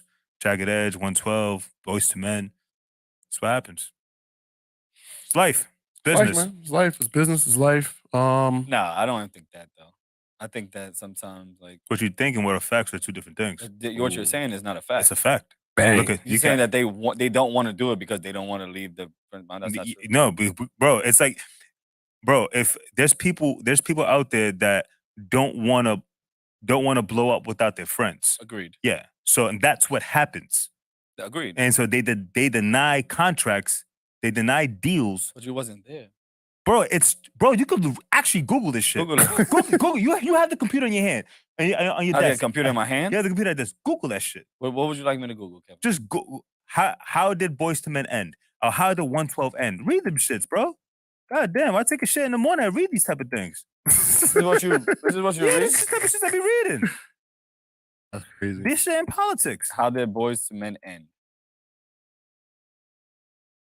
Boom! Nigga, let's go! Shit out of me. Celtics at 5, you heard? Wow! That's not a good way to. I think the point is that, you know, family can have issues and have had issues and have broken up, but I mean, it is what it is. Like I don't even think that's really worth debating. Honestly. Yeah, because like you saying like none of them shits. You said what? Like Slim left them niggas. Where's Slim now? It doesn't matter. He left them and still had he had an album. Where's Slim now? Don't matter. He did it. It wasn't you trying to say that they don't do it because they're boys. Some people break up. Some people, some of these groups break up because they don't want to grow. Because they don't want to go. Like, all right, look what happened to NSYNC. Right? What happened to NSYNC? But look what happened to NSYNC. Justin Timberlake took off. Right. He signed off, and then he takes care of his guys. Some of the guys. But we don't even know that. Well, they speak on it, nigga. He takes care of them still. I don't listen to them niggas. What about Backstreet Boys? Backstreet Boys, man, they faded. Nick Carter was the most famous one. Yeah, and he became like a crackhead, right? No, his brother did. Oh, Aaron? Aaron Carter. Aaron Carter became like a little. I'm just saying. Wasn't he down with like Peter? Peter? Like Peter Dobson? No, like Aaron Carter was down with like Peter. Like, wasn't he like Peter? Yeah. Oh, Peter, like the animal fur. people. Oh, I don't know. I think he was. Yeah, I think because I remember when WWF. He had a boxing match not so long ago. Oh yeah, he got washed. Yeah. Then he fight Lamar Odom. Aaron Carter? Yeah. For Lamar Odom, he was just swinging like this. Yeah, bro. In the first round, he was getting. You don't remember that shit? I don't watch that. They were tossing him around. He was tossing him around. Shout out to Aaron Carter, man, because I vividly remember Tony. I remember when I remember one day I was a kid. I was watching WWF, and then the next week it turned into WWE, and I thought something was wrong with my TV, and I looked it up, and it said they changed it because the WWF stood for some type of like animal shit. Yeah, and I think I saw Aaron Carter's face on it. I don't remember that. I'm gonna look that up because I remember that. That's pretty. Yeah, I think he got off drugs like maybe I gotta look that up. 2 years ago, 3 years ago. Oh, do y'all know up until about 4 years ago, I thought the 5 Heartbeats was an actual group. Isn't that a group? I thought the 5. Wasn't that like a movie on BET? Remember the 5 Heartbeats? You asked me because I'm black? No, I'm asking if you remember or not. Did you ask Kev? Yes. No, he did. He? I just asked him. He did. I didn't know. I'm sitting here looking up was Aaron Carter down with the WWF. I think he did fight one fight. But no, you remember like the 5 Heartbeats? He was like Rey Mysterio or something? No, he was Aaron Carter, nigga. Really? No, WWF, the animal shit. Oh. Yeah, you didn't know what you was talking about, motherfucker. That's crazy. And he really tried to debate me too. It's a movie, right? Yeah, no, it wasn't on BET. Said, no, nigga, WWF wrestling. I don't know. I don't watch Aaron You really Carter. trying to debate me, man? Like you could stay out of this shit. The 5 Can't Heartbeats. find it. That's not even important. But yeah, I don't know nothing about the 5 Heartbeats. You don't remember? I remember it was a movie. I remember that. It was a movie. I just don't. I never. I thought it was a real anything group. about the 5 Heartbeats. Honestly, I thought it was a real group, but I guess it wasn't. who I seen that knows? shit when I was mad when I was younger. Can we talk about? Can we transition? Yeah, Oh, yeah. sure. I kind of want to get into this whole Buffalo shooting that happened. Ready, Kev? Get your shit. Yo, loaded. when it coming to Buffalo, y'all heard what happened to Freddie Gibbs in Buffalo? Yeah, beat up. What? Yeah. Bad? Bad. It looks like he only got punched. Bro, it was him and his man versus like 30 dudes that rushed him. But why? Like, what happened? It's beef. What does he have beef with? I don't. Freddie got a lot of shit. Every time it comes to New York, there's always something to happen. But but he's also like I've seen on the Joe Budden podcast too. Like he's also said, I got a show on tomorrow. I got a show on Saturday in New York over here. Like he's actually just telling people like where he's at. Like, but of course, he's gonna tell people where he's at. But at the end of the day, like if people, like if I got a show in Madison Square Garden and I'm not promoting it here, the people in New York know I'm gonna have a show in Madison Square Garden. Of course. Mm-hmm. So he got some beef with Benny the Butcher in him. So and Benny the Butcher's from Buffalo, so he had a show in Buffalo. So not saying it was Benny the Butcher or nothing, but I'm just saying that it was. Yeah, it could be. Could be. I mean, I know he had a little back and forth with Jim Jones, I think, not too long ago. Yeah, they cool too. Don't you like Freddie Gibbs? I love Freddie Gibbs, man. Shout out to Freddie Gibbs, man. His music is fire. His music is fire. That's not. He makes good music. He makes good music. He can rap. He definitely can rap. Like you never even listened to Freddie Gibbs. You've made me listen to mad songs. What song I listened to? I don't know. That's why I forgot it. You've never listened. I've never played Freddie Gibbs around you. You put it in the car, bro, and I was like, what the fuck is this? No, I didn't. I'm telling you. Bro, if I played a Freddie Gibbs song, if I played Freddie Gibbs, it was a Young Jeezy song that when he used to rock with Jeezy. And you were singing the song from Jeezy. What song is that? The shit. What's the name? Young Jeezy. Hey. Remember that song? 38. I don't know that song. Take it off. 15 seconds. I'll put it to 15 seconds.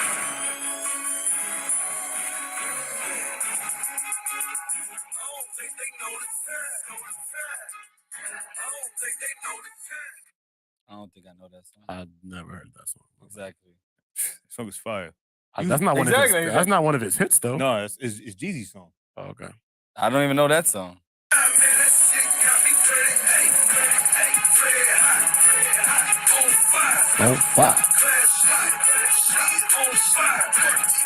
It's funny because now, like, hearing music today and like what the kids listen to, now I can kind of understand why, like, if you hear someone like Jeezy and Old Ross and Freddie Gibbs, I can understand why these kids be like, nah, them niggas was whack.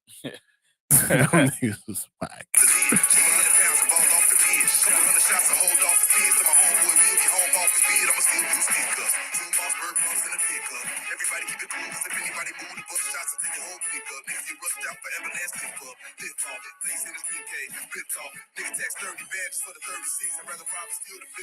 Hey.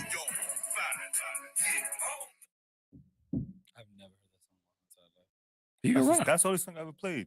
Were you in the car? So you from Freddie Gibbs. But you said that you never heard the song. So therefore you never. And I forgot the song that you played me. So obviously, not it. So obviously, I've played Freddie Gibbs around you. That's exactly what I said from the beginning. But you saying you don't remember. So you say you don't remember. So you don't remember anything. I said I remember you playing Freddie Gibbs. That was your man's. You like Freddie Gibbs. I don't remember the song. It wasn't for me, but that's the only time I ever played Freddie Gibbs around you. Because you know. But at first it was you never played it. Now you only played one. Because I would play Jeezy songs. It was not really Freddie Gibbs song. Freddie Gibbs songs are fire. His albums are fire. It's cool. I was just speaking to my cousin about the Buffalo shooting, and I was explaining to him that these mass shootings are not going to slow down until an example is made out of someone. Unfortunately, an example is not going to be made until a black person starts committing the same crime. Whoa. That's extreme. Oof. Whoa. First, let's start with what happened. So there was a teenager, 18-year-old. I'm pretty sure he was mentally ill. No, stop doing that mental shit for them, please. I mean, it's not a cop-out. I'm just saying. For you to do, like, there has to be something wrong with you in order for you to think that type of behavior is, like, is okay. Hold on. Let me ask you, say, like, why do you say that's not, like, mentally ill? I'm not saying it's not. I said stop using mentally ill. We don't know if he's mentally ill. Obviously, he's mentally challenged. That's obvious. I'm not condoning what happened. So if but you obviously, if you just come in here and you just shoot us, you're sick in the head. That's mentally challenged. What if he's never been diagnosed with some mental illness? Doesn't have to be diagnosed. You don't have to see a doctor to know that you're fucking sick in the head. Yes, you do. Yes, you do. You have to go to the doctor to make sure. Kanye never went to a doctor, and everybody diagnosed as being fucking sick in the head. So why the fuck is this guy not sick in the head? Because it's not sick in the head when a black man does it. They say Kanye West is sick in the head, right? And Kanye has done nothing compared to this shit. Cal, I'm not talking about Kanye. I'm talking about. But I'm talking about that's somebody. But listen, what happened is fucked up. It should have happened. Kanye is not out there shooting people. Well, I get that, but why are they calling him sick in the head, but this guy's not sick in the head then? I just said that's. I feel like that's a cop out for him right now. Oh, he's mentally disturbed. So what do you call this? Killed him. I called it. He did it, nigga. The fuck, he did it. Like I don't know what it is. I don't have the facts. I don't have no paperwork in front of me to say that this guy's sick in the head or not. Bro, so somebody labeled him sick in the head. So you're sick in the head. The average person. So you're sick I'm in the not head. sick in the head because I don't do shit like that. But I can say that because you do. But the average person doesn't think like that. So that's being sick in the head. Did you ever think about doing some shit like that? No, but all right, so you're not sick in the head. So that's the average person doesn't do shit like this. No, they could be raised in a home where he was conditioned to believe that black the family's sick in the head. Slave owners wasn't mentally ill. But you can have there's a difference between you having a mentality and you actually executing 10 murders because of somebody's race. I agree with that, but what I'm saying is like it's not just a sickness. Like he probably just hated black people. That's being sick. Racism is a sickness. Okay, if that's what you want to say, okay. And that's even how you're gonna take it, and I say, all right. And then even if, all right, take it outside of that context. If any person who does a mass shooting like that is sick, I just feel you're not stable. Yeah, definitely not stable. I feel like that's a cop out. I think it is probably coming off as a cop out because when they use it in the court of law, we've seen a lot of white people get away and walk off because of being mentally ill. And I understand that. Immediately once they grabbed him, it was like this guy had mental issues. Like this is the reason why he did that shit. Nah, like it's just it's a cop out. It's a cop out because maybe they're gonna give him lesser because he was mentally sick in the head. I don't think it's a cop out. I think it's a part of the story. Yeah, I agree. Okay. And I feel like somebody to do something as egregious as that, like, I don't see how he's not. I don't want to see him mentally ill then if that's what he's doing when he's stable. Yeah, this situation. But bro, this is what I was about. He's stable enough to not kill his own. He literally pointed his gun at a white person and said, "Oh, I'm sorry," and changed it and went to somebody else. He's some type of stable. What? He took his gun and when he was shooting, he pointed it at a white person. But it goes back to what JT said. Racism is a sickness. Okay. If that's what y'all want to say, I'll give it to you. But you are more than well enough to know what you should and should not do. Was Hitler mentally ill? Nah. No? Nah, Hitler just wanted power. Okay. So Hitler was stable? Nah, I don't know. I wasn't around for that. Because he killed a specific group of people because of how they looked, and he avoided a specific group of people because of how they mind looked. you, Hitler was raised by his nanny, and his nanny was a Moor. So where is it being taught? What that mean? I don't know what the fuck that means. means. You know what a Moor is? No, nigga. Do you not study history? No, I don't give a fuck about history. Honestly. God damn. I care about my history. I care about my future. Fuck the rest of the history. He was raised by his nanny, and the Moors are the people that conquered Spain from Africa. Okay. All right. And his nanny was a Moor. So, and he was raised by his nanny. And so for Hitler to have this mentality, it wasn't being raised at. It wasn't being brought out from home. What if he didn't like his fucking nanny, nigga? He loved his nanny. How you know that? He spoke on her many times. How you've listened to all his speeches? You know Bro, German? No, I don't know German, bro. But he spoke, bro. There's history on fucking Hitler. Like they say, like legit history on Hitler. And there's people that were around for the Holocaust today. They're mad old. They were there. They were there. That's crazy, dude. But what does that have to do with anything? Well, it goes back to like where is this type of stuff being taught? This is like mentally challenged people. Because these are people that are building shit in their own head. Not everything is taught at home. Some things just taught that out of nowhere that you just how you decided to become. At this point in time, everything is taught to our kids on TV, YouTube. Yeah, but around that time it wasn't. Around that time it had to be. Around that time was no TV. Yeah, exactly. So and Hitler was just like, you know, he was going for the Jews, going for Polish people, going, you know what I'm saying? So he was just going all around, going crazy. And this is a sensitive topic for Hitler, guys. You brought up Hitler. This is a sensitive topic. I ain't brought up Hitler, nigga. I brought up Hitler. You brought up Hitler. Sorry about that.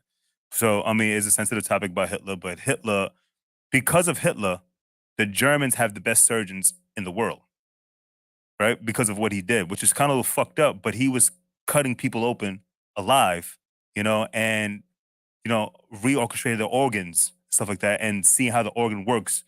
But mind you, they weren't using, you know, like putting anesthesia in anybody. They were just like literally cutting people open alive. Not everybody was just getting burned, you know. So there was a lot of stuff that Hitler was doing, but this is why the Germans have the best surgeons. Yes, you can call in. Oh no, you can't call in. You can't call in. Give me 1 second. Not all the way. I turned it off before it died. Can you get one call in? I don't think so. Oh, so you just give her the link. Oh, matter of fact, yeah. Let's put the link in the chat. I'm gonna click this link in the chat, and then I'm gonna put in. Can I put it in a private chat? No, she has to. A matter of fact, put the link up, and we're gonna send you the link, and then just come on the link. But I mean, my point, I mean, is that I feel like using mentally ill or saying he was mentally ill is not a cop out. I feel like that's just what it blows up a church. You're fucking mentally ill. Like, I'm not disagreeing with there's a problem there, but I'm just saying for the first. But that wasn't my conclusion. No, I know. I'm just saying. I just felt like that's a cop out for him. So, but I think that's a reflection. But ideally, all right. So when you send somebody to a mental institution, what's the reason for sending them to a mental institution? I don't know, nigga. There's many because reasons. you think what's the reason for you that wanted to put somebody in a mental institution? What would you think? The reason for me, if you wanted to place somebody in a mental institution, what would be the reason? I don't know. It depends on you. It Because depends. Because you think that person's sick in the head, right? No, that would be the reason why. No, I'm not putting you in a mental institution first. I'm bringing. Well, you to I'm not saying he deserves to be in a mental institution. I'm stating that a person like that is not thinking like the average mind. If you don't think like the average mind on when it comes to humanity, you are sick in the head. Agreed. I'm not disagreeing with the sick in the head part. What I'm saying is I feel like it's a cop out. That's what I'm saying. But why would it be a cop out? Like because I he's just don't, white. But that's racist in its own. That's being sick in the head right now. Just because somebody's white. I said if a black person goes around shooting white people, that's being sick in the head too. But I didn't disagree with that. What I'm saying is what I've seen You said on multiple people. Just because he's on white. multiple things. Yes. What I've seen, the initial reaction to it is he has to be sick. The reason why he did this or whatever like that. It doesn't have to do anything else. And what JT said was why I feel like that. Why? Because we've seen it multiple times. This is how they get off. But our kind of people, their kind of people, colored people, all that shit, we die because of shit like that. That nigga didn't die. I'm 1,000% sure that they're gonna lead by example. This because they You think that they're gonna lead by example? No, they're gonna lead by example. Put him in jail. They're gonna put him in jail. Simple fact because the elections are coming up. So you think it's political? Yeah, they're gonna make it political. They're gonna politicize the shit out of it. Okay, so and if it wasn't, if it was a year or two ago, it should have never happened. And if it was a year or two ago, what? He probably would have walked off. Probably would have walked off. My point. Probably would have walked off. But at the end of the day, it doesn't take away the fact that he's not that he's sick. Yep. Yo, what's up? What's up, family? How you doing? Fine, and you? I'm good. I'm good. You know, black, blessed, and highly favored. Trying to maintain my blackness here in this American country. I see. I see. Thank you for the shout out. I appreciate that. No doubt. Congratulations. I meant everything I said. Thank you. Thank you. It's the second time you're on too. Yeah. Time of the year. That's what we get. Well, the last time I was on, I think I was just on the phone, right? I don't think I was on live. No, you was on live. Last time you was on, Warren got yelled at. Remember that? Oh yeah. That was over a year ago. That was definitely over. That was definitely over a year. He was like, he was looking stupid in the crib. Like this. I'm sorry. You wanted to call in and talk about this, right? Yeah, like okay, so me personally, I feel like race or being taught, right, something in a home is no different than a belief. If that's the case, if you saying you believing in God or you believing in Jehovah or being atheist is a sickness, like it's a belief that they have, right? I don't know if y'all heard about the little kid who went to his neighbor's door. Oh, the white with a boy. whip. Mm-hmm. Yeah. With the whip. So that, yeah. So you're basically calling that little boy sick. Absolutely. For you to think that you have the right to dehumanize somebody else because of the color of their skin is a sickness.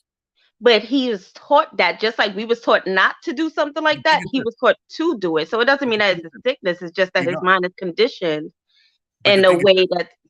Yeah, and it's being and everything's taught. But a lot of things, not everything, but a lot of things are taught. Now, mind you, we don't know if that was taught in that home or was taught on TV. We don't know we don't know where he learned it from. So there's just to point that a lot of people point that shit at the parents. You don't know if it was the parents. No, but I'm not debating that. But the fact is, to call it a disability or to call it sick, a mental illness is, I agree that it's a cop out. But as a kid, but if you have a kid, if it's a kid doing it and then it's an adult, they're two different things. He's not. How old was this kid? Yeah, the kid. No, the other guy. He's 18. It's a kid, bro. I mean, but that's a person that's still conditioned around a whole bunch of people. His family is probably like that, or he's probably into whatever. Obviously, his family don't know what he's doing. If they are so-called, they're not the ones that's teaching him that, then he's into something that they don't know about. Because there's no way nobody just thinks that way automatically. Well, this is what I'm saying. So now, when we were speaking about Hitler, right? We were speaking about Hitler not too long ago, about Hitler being sick. Nobody knows exactly where Hitler learned this behavior from, because, like I said, it wasn't from home, because it couldn't be from home because he was raised by his nanny, and his nanny was a Moor, and I'm pretty sure the Moor is not going to teach him that, to do that directly to only Jews or whatever it is. You know what I'm saying? Mm-hmm. Hitler, it couldn't be taught from home, and they didn't really have TVs at that time either. You know what I'm saying? So it couldn't be taught on TV. So where was he learning this behavior? Where was he learning this behavior? He is probably trying to teach himself how the body works in different races. I'm just playing. That's not nice. But I don't know. I don't really know much. I know about Hitler, but I never went into the back story of it. Yeah. I don't know anything about his nanny or we don't know what happens behind closed doors at the end of the day. But him personally, they never said anything in regards to it being a sickness. If he was hearing voices telling him to do it, that's what I consider a sickness. That's what I consider actually. Some people are schizophrenic and they've never been diagnosed because they never went to go see a doctor about it. So we don't know what's going through these people through their heads. So you can't really call it a cop out, because if a person's doing stuff like this, it's sick. Like, there's no way to put it. It's just if a guy is doing stuff like this, and if the average mind is not thinking, to slaying a group of one race. If a person's not thinking that way, the average person's not thinking that way. So why is this person out of the box thinking this way and not being sick?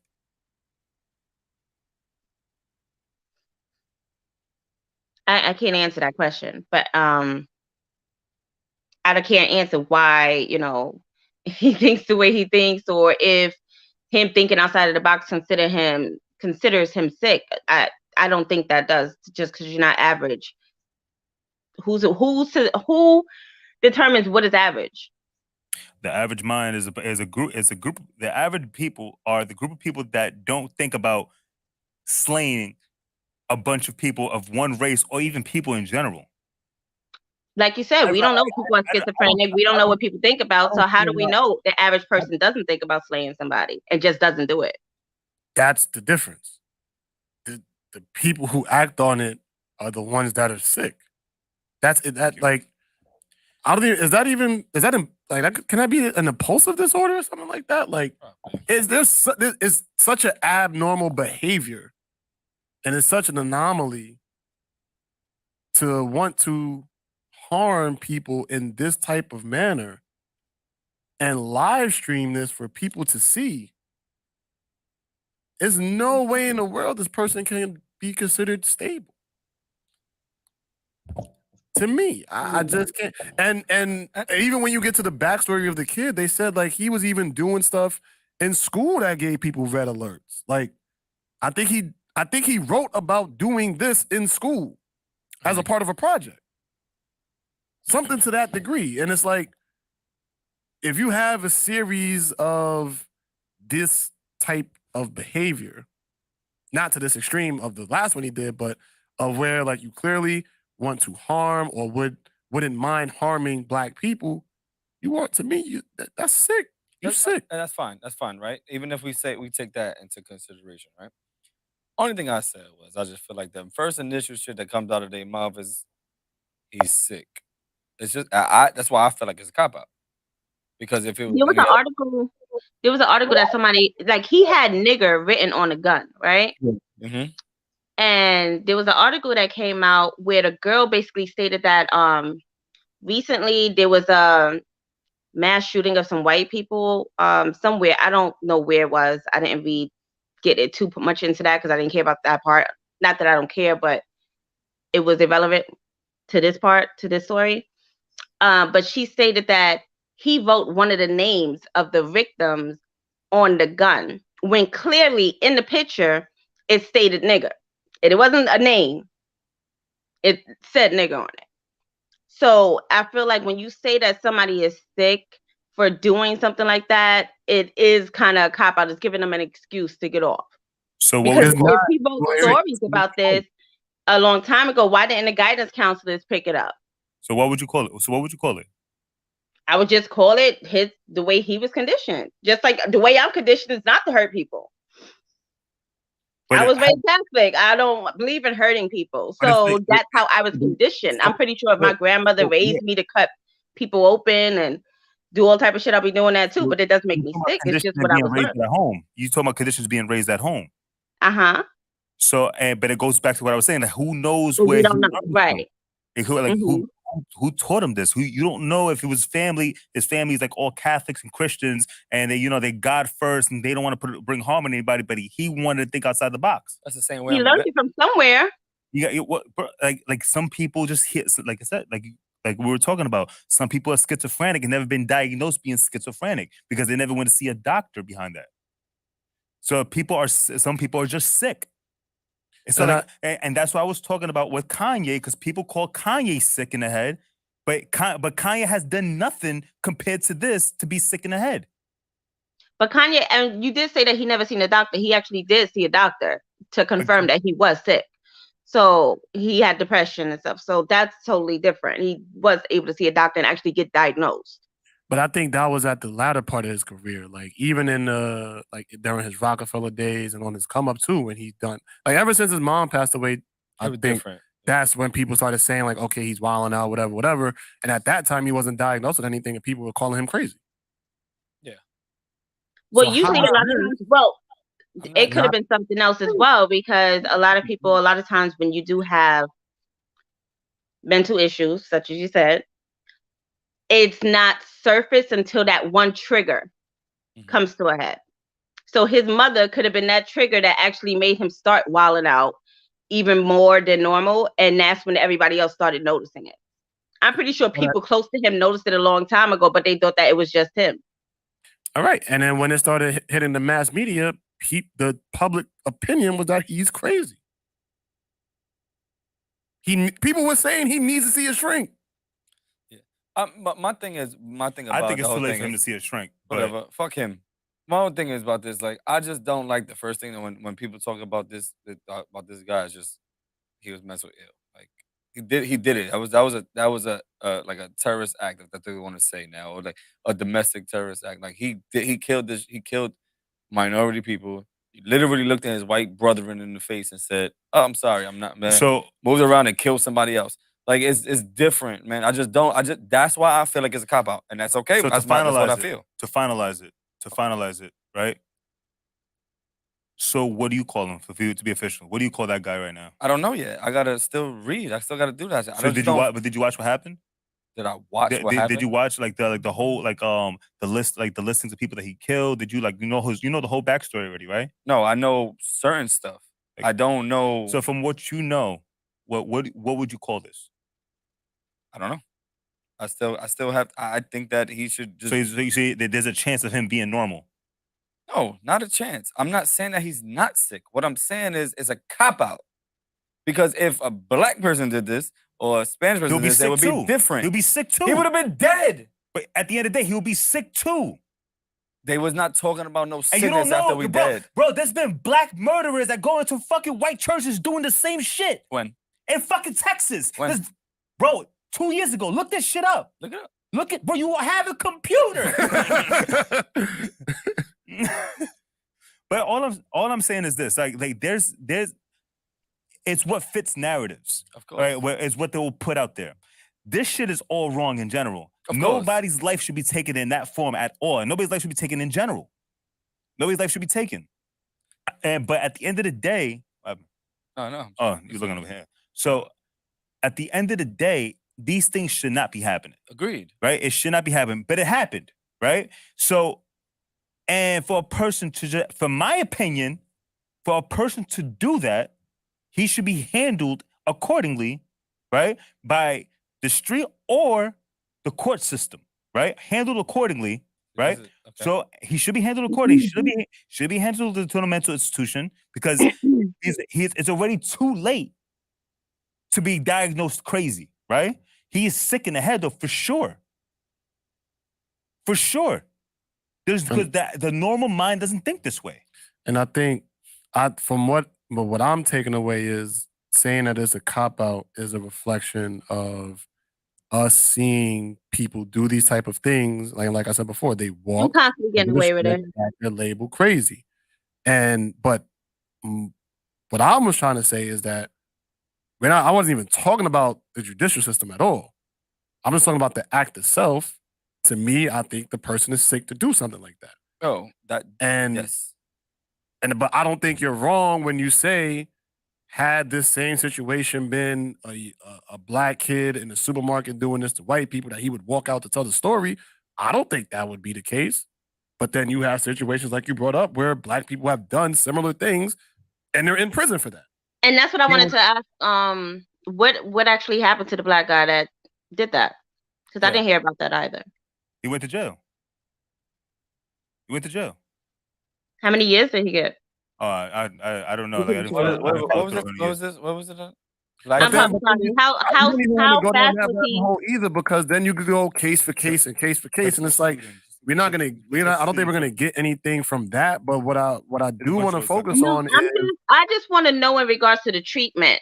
You know, if it's like, when it comes to that, we have nobody defending us to say, oh my gosh, like he's sick. That has to be, he actually needs to go through a mental evaluation and this and that. And it's like all these people I'm constantly seeing on these platforms saying, oh, he has to have a mental disability, or, there's something going on. And I feel like it's going to push them to give him a slap on the wrist.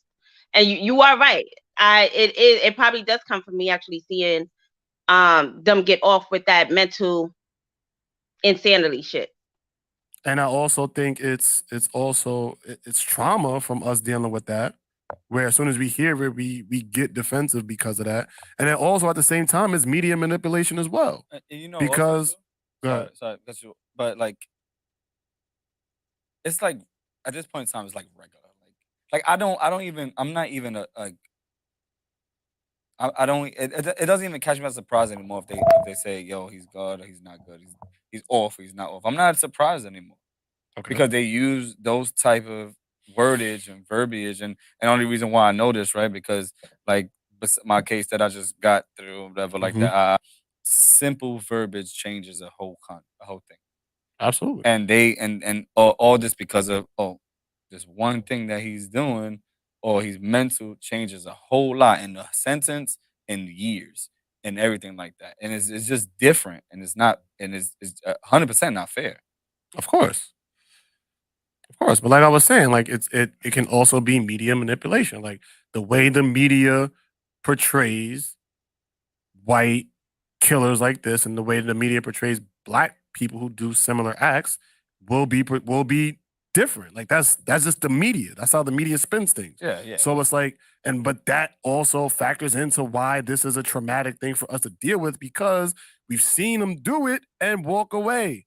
And we've seen a kid like Tamir Rice have a toy BB gun and get murdered from the people who were supposed to protect them. So it's like, I can understand why mentally ill would be a trigger word for you.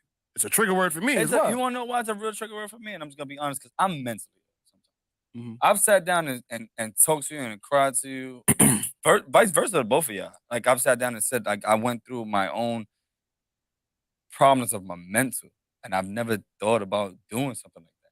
You know what I'm saying? So, like there's different forms of mental problems. But that's not mentally ill, though. It doesn't matter. That's not mentally ill, because if it was like that, everybody's been through shit like that. It's not that you're mentally ill. Mentally ill is and JP, I'm not sure if you know. And then acting on it in the most worst way possible. That's being mentally ill.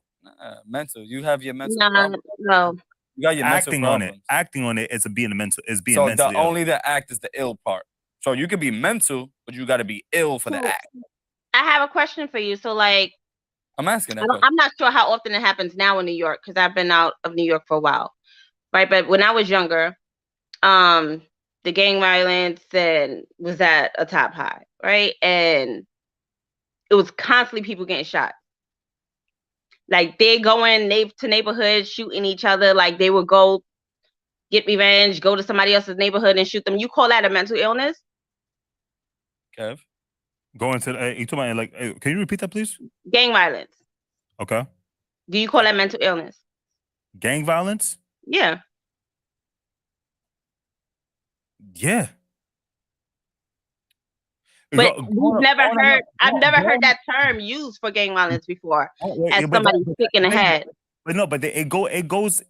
Because if you did, a bunch of black people would be home for killing other black people. The thing is this. And it's like this is like it goes again to being a sensitive topic again. It goes back to a lot of different things.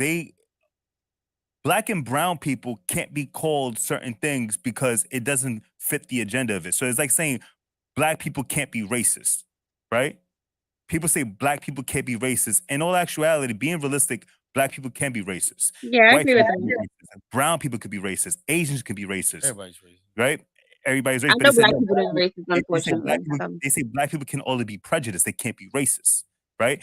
And I find that parts of the problem too, because how we're supposed to move forward if you still want to take away yourself from being in that problem. You get what I'm saying? We have to move forward and stop the racism in general. You get what I'm saying? And that's in all aspects. You can't say that only white people could be racist because what they did for 400, 500 years. You know? You can't say that they could all the ones being racist and we can't. And to move forward is to literally not forget the past, but to let go of past and move forward. That's the parts of growing up. When you handle a situation and you got to be the bigger person, you let go of the past and you move forward, right? So and those are parts of issues. So like the mental illness parts of that is that the mental illness parts of that is basically like when like with gang violence, how they handle certain situations, right? Somebody gets murdered by the street. They handle and they ride on the next person because they know that these people did such and such, whatever it is. And it becomes a going back and forth, and it becomes black on black and brown on black, black on brown killings. Mhm. Huh? Do you feel like you're mental? If I feel like I'm mental? No. Okay. I don't feel like I'm mental. Okay. I don't feel like I'm mental. But anyway, so but I mean, who knows? Who knows? You don't diagnose yourself mental. You know what I'm saying? You can't really diagnose yourself. People diagnose you from like the people diagnose you, and then you see a shrink or you see a psychiatrist, and they'll diagnose you officially if you are or not. You could say that you are because you think you are, but you're probably not. You know what I'm saying? Because you don't know if anybody thinks like you. No, I was just asking for the simple fact that nobody needs to know what I know, but I know the backstory.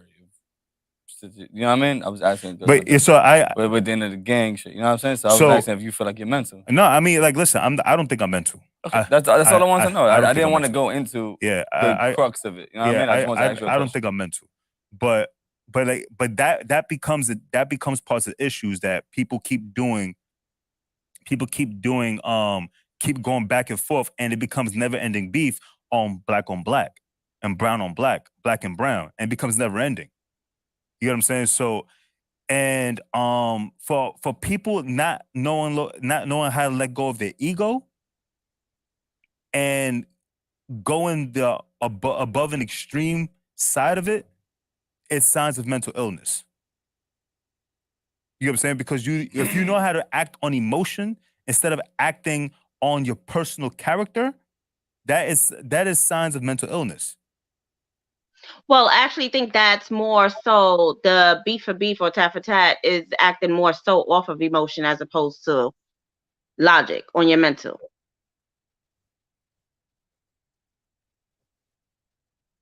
I think it's the other way around. Think it's the other way around? Mm-hmm. I mean, to answer your original question about gangs, I don't think gangs are a mental illness because I feel like it's, for one, to join a gang is not a mental illness though. No, joining a gang because like there's people that there's people that join gangs for many different reasons. There's people that join gangs because their friends are in it, right? Which is the dumbest thing for me. There's people that join gangs because they look for big brotherhood. They look for parenting. They look, you know what I'm saying? They're seeking protection too. Some people seek for protection. Some people seek for protection. Some people. So do you see that as mental or emotional though? Well, what emotional is mental also. Doing stuff from emotions are mental, you know. And there's people that get involved because they want to make money, right? There's people that get involved because they want to make money. There's people that get it. There's many different reasons why people get involved with the streets.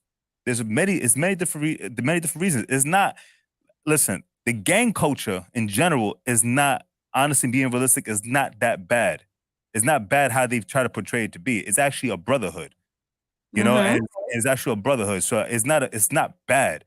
People, you know, it has a bad rep because, you know, they protect each other, right? They protect each other. But the fact is that when there's people that just go into it, right? And they start random shit that has nothing to do with anything, but you're gonna ride for your brother. Supposed to be about. You know what I'm saying? You're gonna ride for your brother, but you just happen, like, let's say you're playing ball. Oh, yo, this dude beat me in the game of ball. Let me go shoot this dude. You know what I'm saying? So there's people that think like that too, that get involved in that, and that gives it the bad rep. And also, a lot of gang violence is gang on gang violence. Unfortunately, some innocent people do get hurt, right? And that's the unfortunate parts of gang violence. But for the most part, gang members aren't just out there killing random people just for the sake of doing it. But we're just talking about like the action in itself, because if we're going to talk about gang on gang violence, is you putting a thought into action. So if you're talking about gang on gang violence, and you're going according to what actions they take, then saying that it's a mental illness. The thing is this, like I said, it goes back to what I was saying. There's people that are in it. There's people that are in it that actually just want to do, like, they want to hurt people. There's people that are in it that just want to hurt people. Not everybody's like that. There's people that get there, that get involved with these things because they want to stop certain things, like they want to stop bullying, right? So what about the people that don't want to but feel like they have to? But the thing, yeah, so it goes back to that. So it's like I said, it's a brotherhood. It goes back to it's a brotherhood. Like, mind you, there's people now. Mind you, like there's people in it that actually, when they do shit like this, they do get violated. They do. So people get handled accordingly within. That shit happens. So, and because these certain things, the certain things that's going on should not be happening to our own community. Should not be happening to Black and brown people. Should not be happening, but it's happening. You know what I'm saying? And the big homies that don't handle the little ones the proper way, then they are in wrong leadership and they get handled by their higher ups. That's how that shit works. You know what I'm saying? But the thing is, like, but these certain things don't get spoken on. The people don't speak on these things because it's like there's a lot of people that are big homies in these things, but they don't really carry themselves as OGs. You know what I'm saying? They don't care, and that's why there's a lot of that going on. Now, I've been seeing it, honestly, I've been seeing it getting better over the years. I've been seeing the culture getting a lot better. It's not as bad as it used to be. Because like I haven't experienced that since I was younger and I grew up in the Bronx. But like I said, I moved out like 7 years ago, so I don't know what's going on there. I would hope it got better, but it's gotten better. It's gotten better. Like there's a lot more unity going on. There's a lot more unity going on. It's just like I said, but the biggest issue that goes on with mass killings on Black and browns is Black on brown, brown on Black, Black on Black. That's actually the more of the percentage than white on Black. Literally. So that needs to be addressed first. That needs to be addressed first. That needs to be taken care of.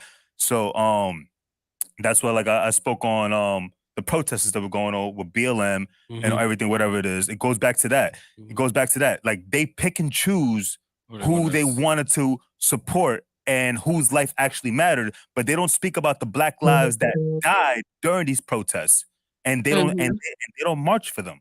So they don't march when they don't try to stop it for them.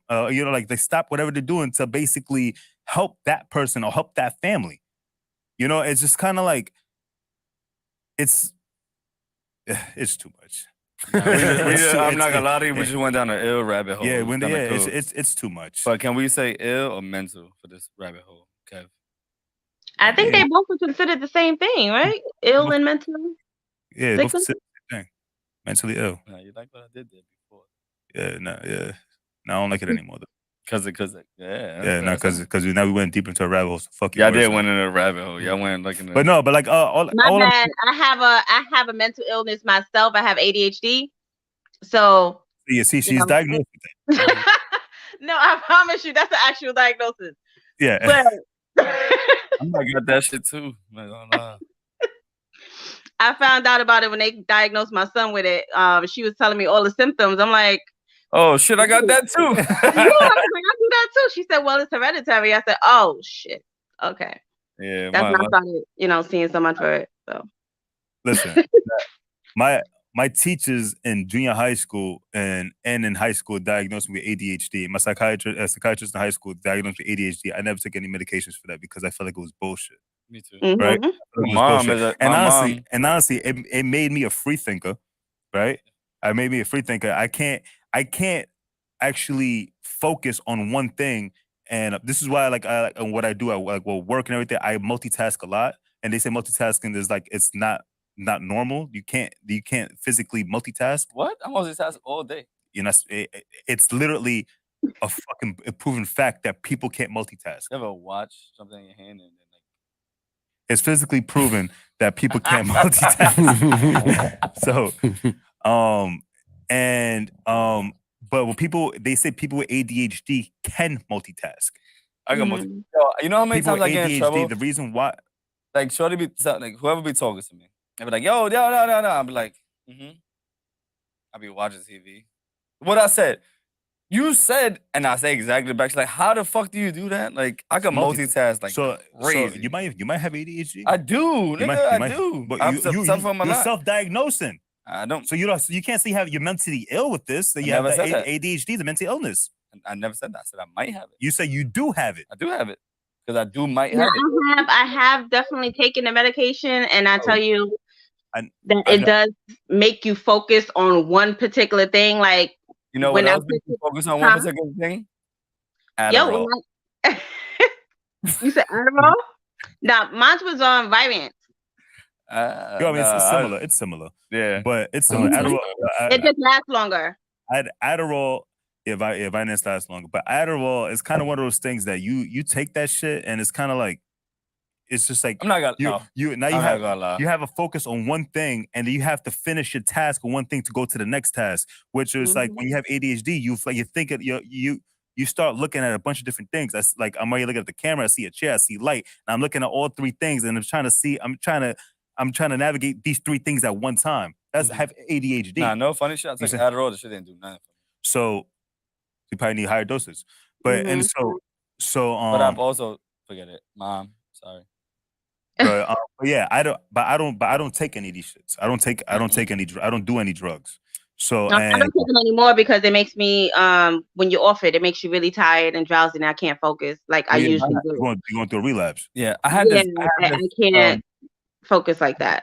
I had this little problem, like where I went to the doctor and they gave me steroids, right?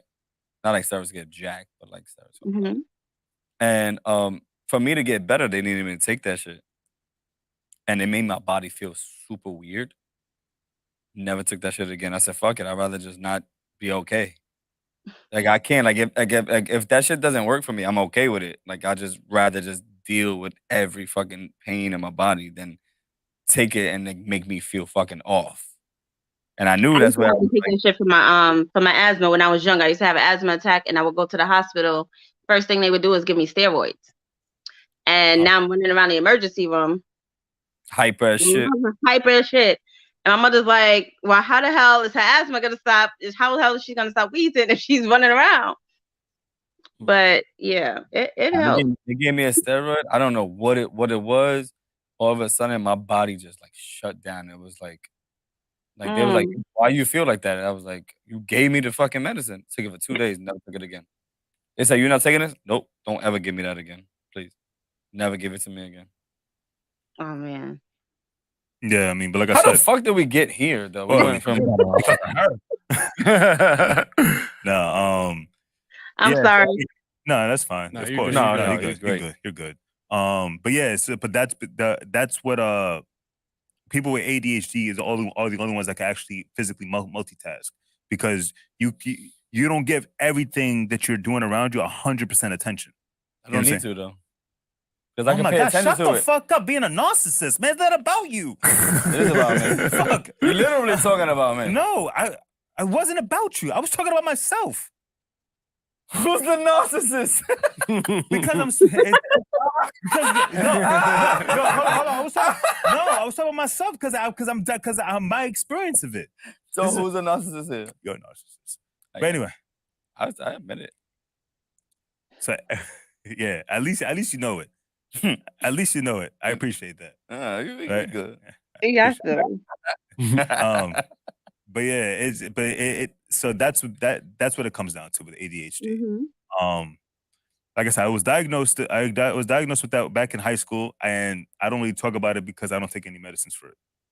I don't treat it. I do great without it. Don't you take like vitamin D for it? No, vitamin D is not for that, man.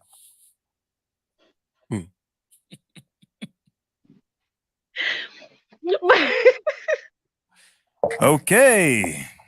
But about you, on another topic, about you wanted to grow your own crops and stuff. You know, they have places where you can go for several months at a time. They take away your phone and stuff, though. They take away all distractions. Nah, I got kids. To actually farm. And in order to stay there, you have to help on the farm and actually like But the thing is this. My thing is, I know I'm not waking up at 5. No, but that's cool. That's cool and everything, right? But are you able to take out the crops and give it back to the communities?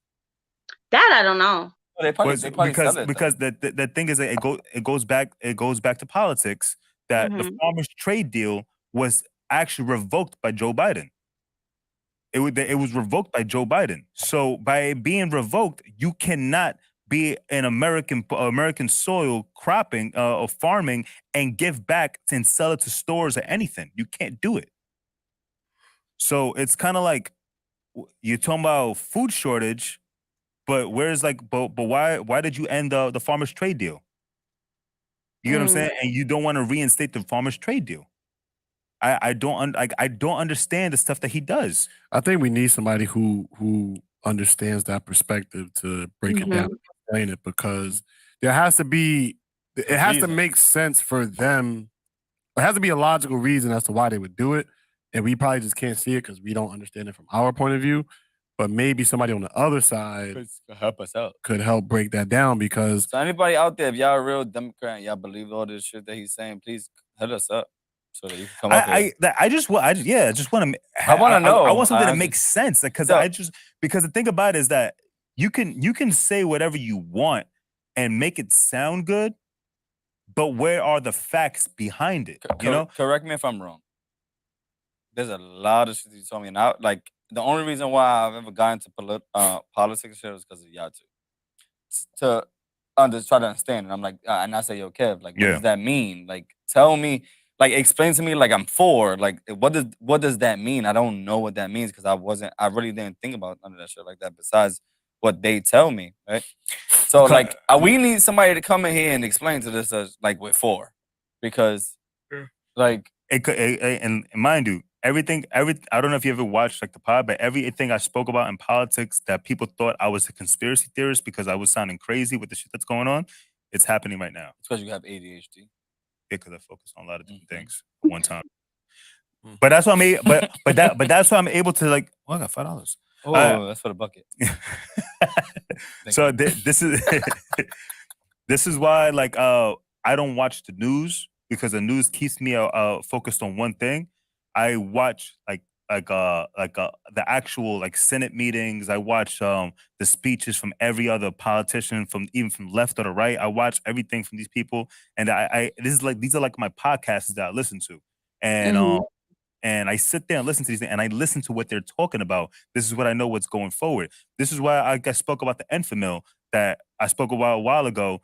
I spoke about it on the pod, but like I said, we're gonna have a food shortage, and it's probably gonna start with babies first. No, we said it in the car. So, I have a question about that. I'm sorry, before I lose my train of thought.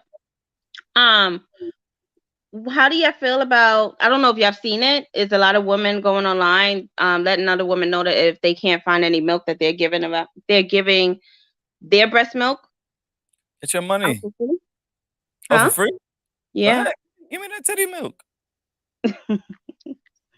My son might need it. My daughter might need it. Like, thank you, appreciate you. Like, might need it for the coffee. Wow. I want to take a shot of breast milk. Have you ever drank breast milk? Yeah. Me too. Does it? Forget it. Next topic. No, that's good. That's good. I love the fact to see, like, people, like, stepping up. Like, all jokes aside, I love to see, like, women, like, stepping up to help other women out. 100%. So, because, like, sometimes kids need it. Like, but sometimes, like, some babies babies can't take in breast milk. Yeah. You know Right. they lead it. They go into Similac, go into Enfamil and stuff Exactly. like that. They lead into that, you know. And some babies, and some women just didn't want to breastfeed because, you know, they just, like, they didn't want to, like, you know, it hurts. It hurts, yeah.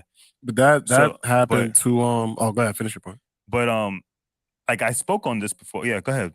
No, I was just gonna say the lady that I brought up earlier with the formula incident in the supermarket, her child actually ended up in the hospital because out of whatever she had to give the baby was allergic to it. So she had to take the baby to the hospital, and that was the only way. Specific one that I she believe can so. have. Yeah. And then and the lady have 25 or 30 of them in her. The other one had 25, 30 of them in her cart and cleared out the whole shelf. But now forcing this lady to go to the hospital in order to get the just said, formula okay, that the baby needs. cool. You going outside with that? Robbed. The only thing is that, but that's what's gonna, that shit right there would spark chaos. The only thing is that chaos. The only thing that's that they for the Enfamil situation, and and Similac, they had Republicans voted against the bill for $28 million on Similac and Enfamil. I spoke this a little earlier. But they're not speaking on the fact that Republicans are against the fact that it's only 28 million. Oh, of course not. You know, but they also gotta put their agenda out there too. Why you don't like it? Yeah, no, it's not. No, they love the bill. They hated the fact it's only 28 million. No. What I'm saying is the other side, regardless of whether it be media, Democrats, whatever like that, they have to put it out there. Oh, the Republicans, of course, but I'm just stopped it, but not because of the reasoning why. Is who stopped it? It wasn't stopped though. Who disagreed? It wasn't stopped. Who said nay? It wasn't stopped. It wasn't stopped. But it was like, but I mean, it's going through. But it was just like that. The fact that all the Republicans that went against it is they're going against the fact that it's only $28 million, and they don't understand why the Americans are getting only $28 million for baby food, but these people in Ukraine are getting billions of dollars out of our own tax dollar. And people need to realize if they have billions of dollars that they're willing to take away from you to give to this country numerous times, that means they're taking too much money from you. Time, right? They are taking too much money from you. They're taking too much money from you. Of course, but I also feel like, right? And it might sound insensitive, it might not, but I feel like Africa needs help. No, I feel like for them to open their eyes to see like that shit, like this shit needs to happen. I feel like it's the thing is that this is personally. I feel like when I sit down and we go out, we chill, that today that needed to happen for a certain reason. I feel like when I talk to you, it had to be for that reason. I went somewhere. I'm not gonna say who I was with, whatever I did. Conversation happened. I feel like that conversation needs to happen that day. I feel like the shit that's happening right now in our society might need to happen for people to wake up and see shit. So I'm a firm believer of like whatever happens has to happen because that's our path. I have another question.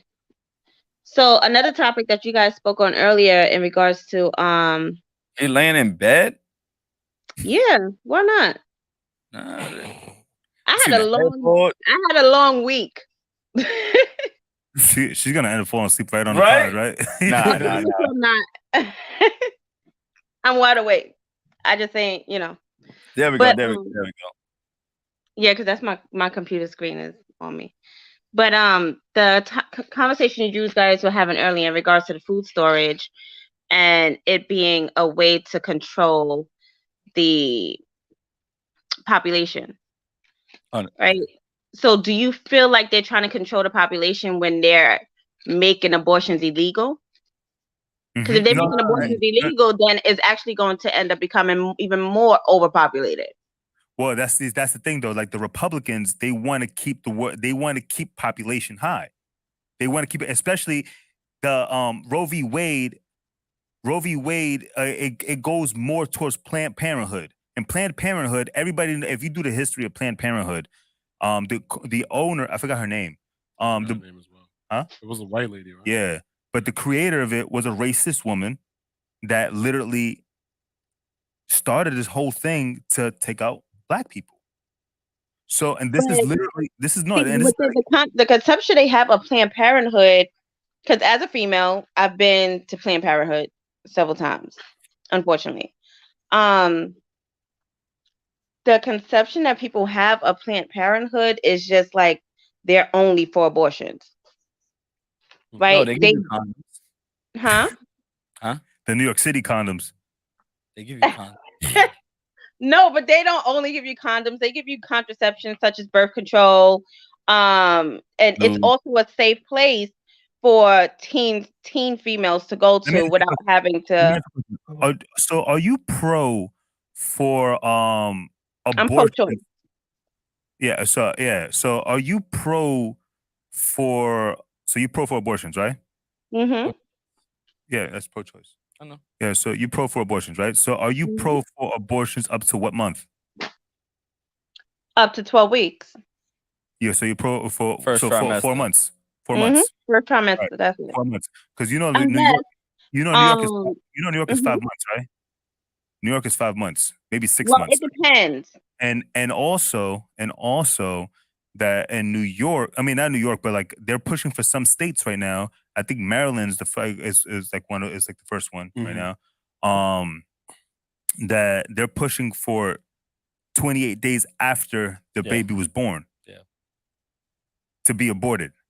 And people are going crazy. People are going crazy that the fact that Republicans don't want that, you know, and and people are saying that it's the women's choice. You want to know what's crazy? It's the women's choice, and that's are you okay with that? Hold on, before you answer. Are you okay with that? Okay, you can answer. I got okay, so I had a conversation about this recently. So, because I seen a video where this lady was like, "Oh, well, it should be the man's choice just as well. It should be the female's choice, right?" I feel like depending on the situation, a male basically made his choice when he decided to go ahead and do what he did. When he decided to go ahead and let go. That's not fair. That's not fair. Why is that not fair? That's not fair because I could be drunk and you could rape me. No, but that's a real shit. Men do get raped. Listen, I can get drunk. That's not. But listen, so do women. So basically, you're putting that stipulation on a female, basically saying no matter if they get raped or not, they cannot get abortion. So they have to basically carry their rapist baby. Now, mind you, I'm pro-life. Right, I'm pro-life and I respect choice. Right, I respect choice. I respect the choice of the fact that, like, if I get a female pregnant, and she wants to have an abortion, you know, who am I to tell you that you? Who am I to tell you? You decided that you want to do this. Is your body, right? I respect your decision. That's freedom. I respect your decision. If you ask me for my opinion, I'm going to tell you no. Right? I feel like if you both went inside of it with the intentions that you know this is a possibility that it can happen, and then all of a sudden there's like a oops type of thing, you both should have that. If it's some trickery type of shit, then but no. If we both came into this saying this is what we want, then I agree. So let me ask you. Damn, I lost my train of thought. Thank you, Justin. I'm sorry. Don't worry, you were saying that you were pro-choice. I'm pro-life and I'm pro-choice, and I respect the women's decision for everything. Right? I respect everything that you want to do. I respect all stuff that women like. I respect your choice or whatever it is, but I feel personally that the amount of abortions should be limited per person. I feel like personally, the amount of kids should be limited per person. Well, I say I don't believe. Yeah, that's China. That's China. That's population control. I believe the amount of abortions should be controlled because it's like after a certain amount of abortions that like, you're destroying your whole body. Yeah, you understand? So it's kind of can't like have a baby after that. Again, that's their choice, and they actually they let you know that when you go in for an abortion, that's all the information that's given to you. Yeah, so this is what I'm saying. So it comes down to what I'm saying with this. I know women. Right? I know women that basically abuse abortion. Right? I know women that abuse it. I know women that just want to feel like they're pregnant, you know, and then just for the time being, and then after that, abort. You know, I know women that what you call it, that had the Plan B, and they pop Plan B at least once a month, you know, and it's because the abuse of Medicaid, right? Abuse of Medicaid to it, and it comes down to like, you know, I feel that that's why I feel like certain things should be limited because me growing up in the hood, I seen all types of crazy shit like this that people just abuse the system in this form, you know, and then it's like.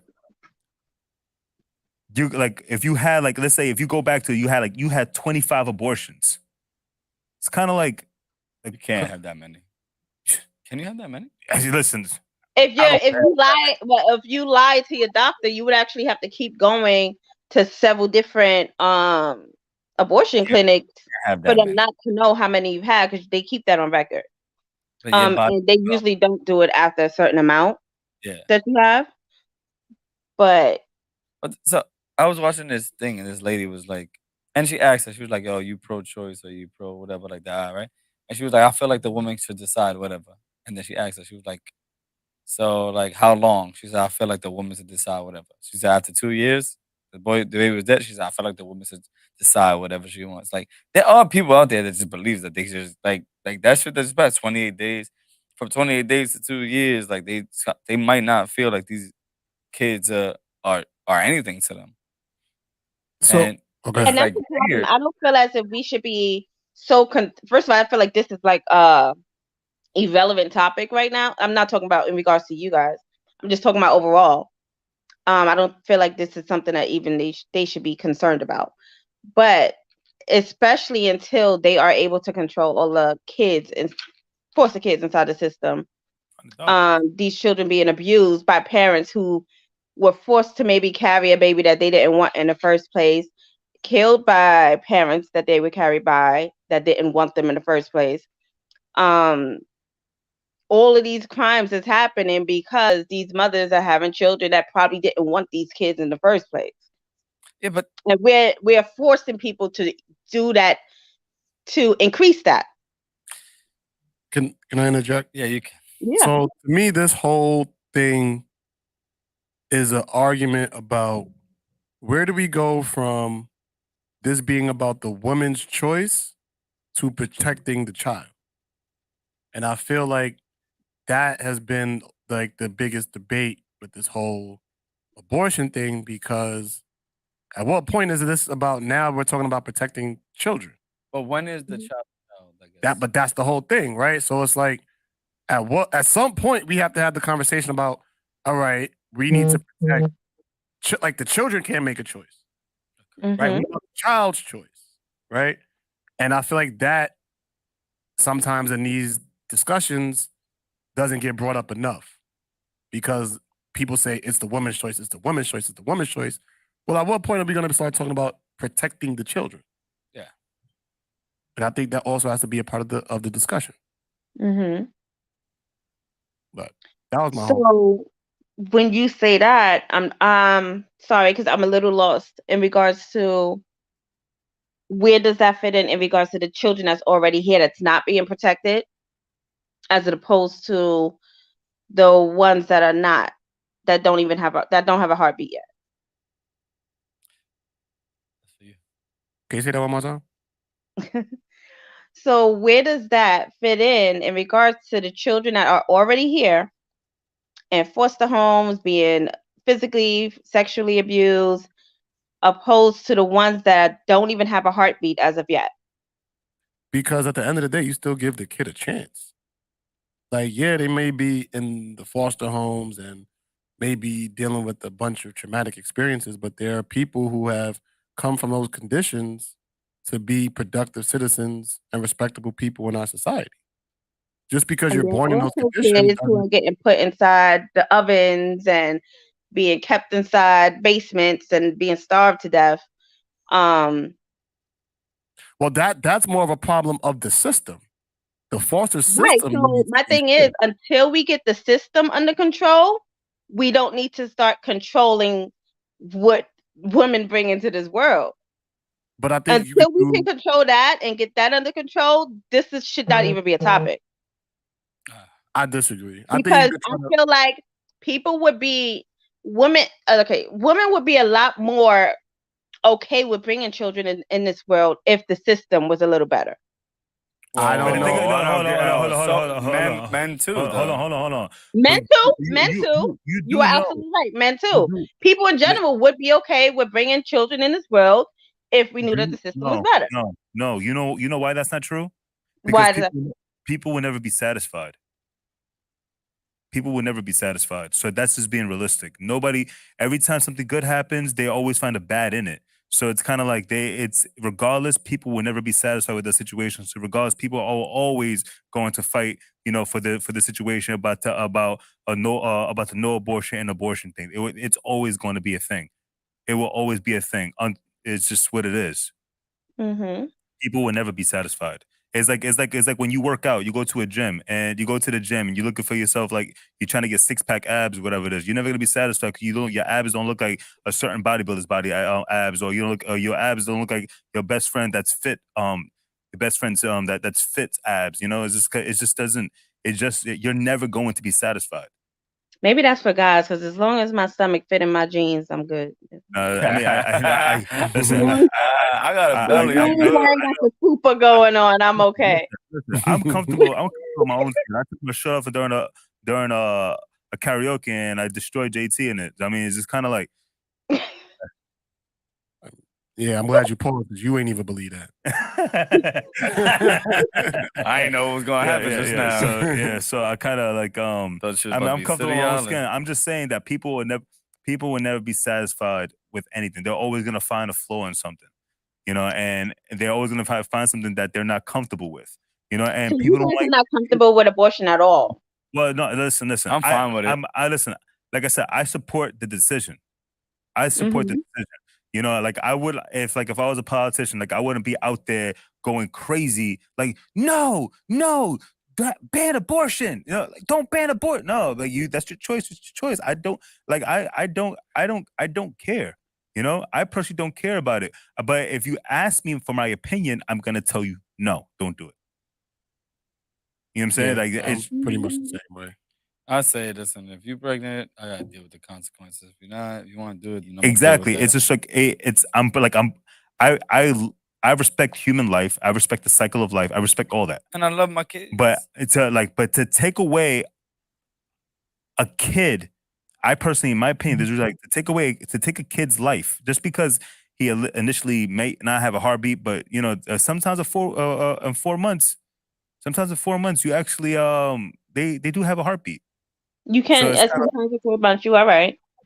So yeah, sometimes they do have a heartbeart. They have a heartbeat. There's some kids that are born that are here today that were born at 4 months. Yeah, it's kind of like it's like cutting it close. And it's cutting it close exactly. And some people are born that way. My daughter was and who knows, that person, that your child that you aborted could have been like the next president of the United States. And you took that away. So that's how we see it. These people could be changes for the world, and these people are being taken, not even getting a chance. So, and every one of us here had a chance to be born. So why take it away from them? Shout out to our moms for not aborting us. That's just that's how I see it. It's just kind of we all had a chance, and we all had that chance to be born, but these kids are not having that chance because people are going crazy with abortion. Now I get it if you need it, then it's different. Yeah. But just because you want to get it, it's not right. That's how I feel it. If you need it, and like I say, if it's life and death and you needed it, I understand. Death, I think there's if it's but I think if I'm not mistaken, aren't they also taking that off of the table?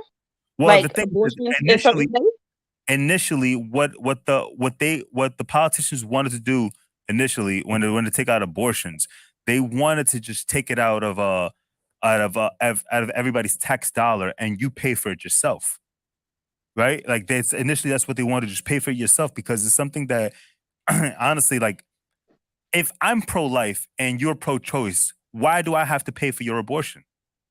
I agree.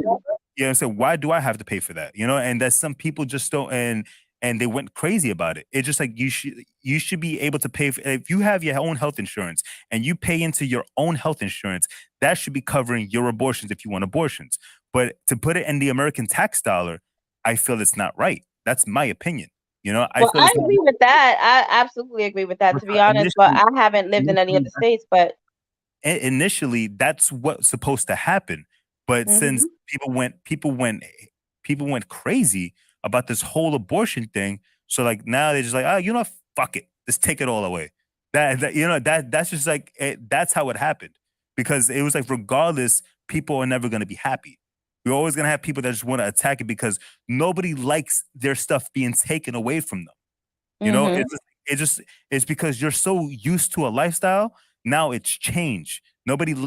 People respect change, but most people don't like change.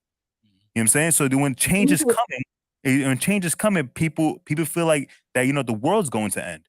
You know, oh, this is gonna happen, this is gonna happen, this is gonna happen. It's the same way like how they want to take away guns. Right? I feel, my personal opinion, if guns were legal in New York, this mass shooting that happened in Buffalo would not happen the way it happened. I just got my gun license, y'all. Just. Hey. What city you in? Huh? In Florida. Oh, in Florida. Yeah. What's your man's name down there? Shout out to DeSantis. DeSantis. Shout out to DeSantis. DeSantis, man. That's a good governor. He's a really good governor, actually. So, we already about to be hit like 3 hours, and is there anything else you want to ask us? Like, give us one more good question. I had one, but I promise. You need a gun license in Florida. Sorry, you need a gun license in Florida. She wants one because you about to clap a nigga. No, because in Florida, it's constitutional carry now. It's a stand your ground state, but you do need a gun license to carry in certain places over here. Oh, and to enter certain locations, you might need a license. Enter certain locations, right? Purchase handguns now, because I know for a fact, because in Texas, because Texas became constitutional carry also, but before all that, Texas, you're allowed to buy rifles without a license. You need a license to buy a handgun. And over here, you can purchase one without a license. You still just have to go through the background check and everything. Yeah, I think it takes longer. Constitutional carry. Don't they have that in New York too? No. I think you could.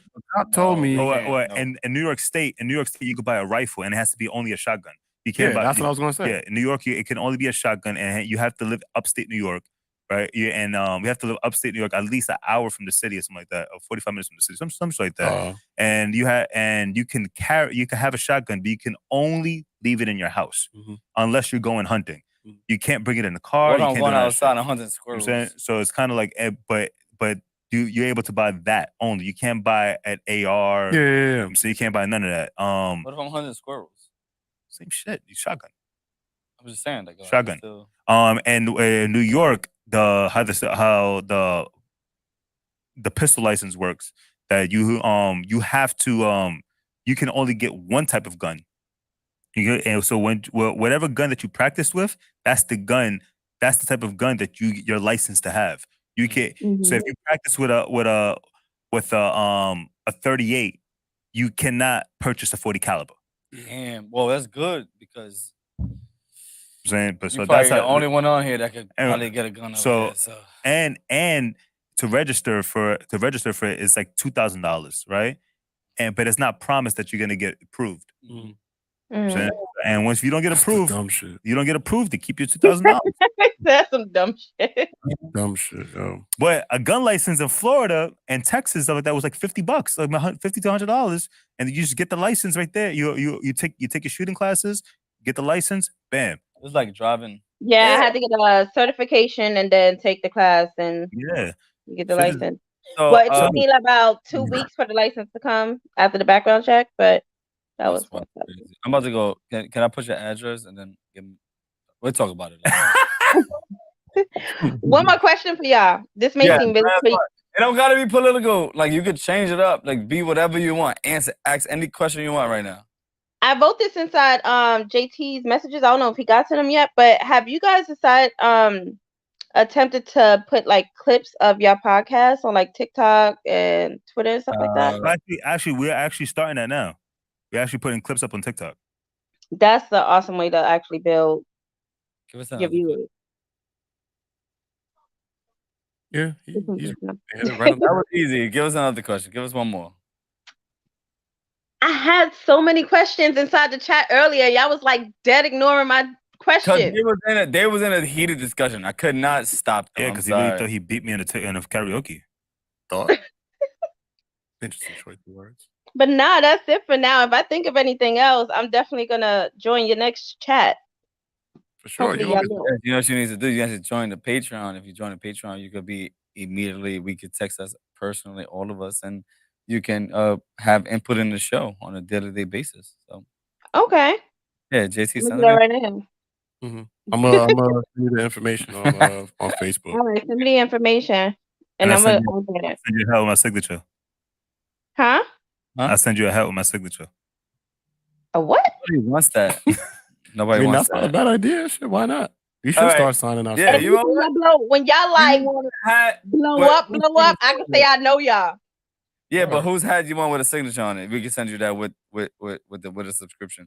Matter of fact, with every subscription, we're gonna get a That's what I'm shirt. saying. That's not a bad idea. Like, whoever subscribes from I'm now a man of on fucking over, ideas, man. that was fucking awesome. Don't hit my hand because my hand is broken. Yes. That shit hurt, bro. Whoever signs up after this day, we're gonna give some type of memorabilia. You can ask somebody to sign it, and we're gonna sign that shit and send it to you. Oh, y'all can do a photo shoot of all of y'all together and Fuck these niggas. It's only me and JT. huh? Huh? Fucking narcissist.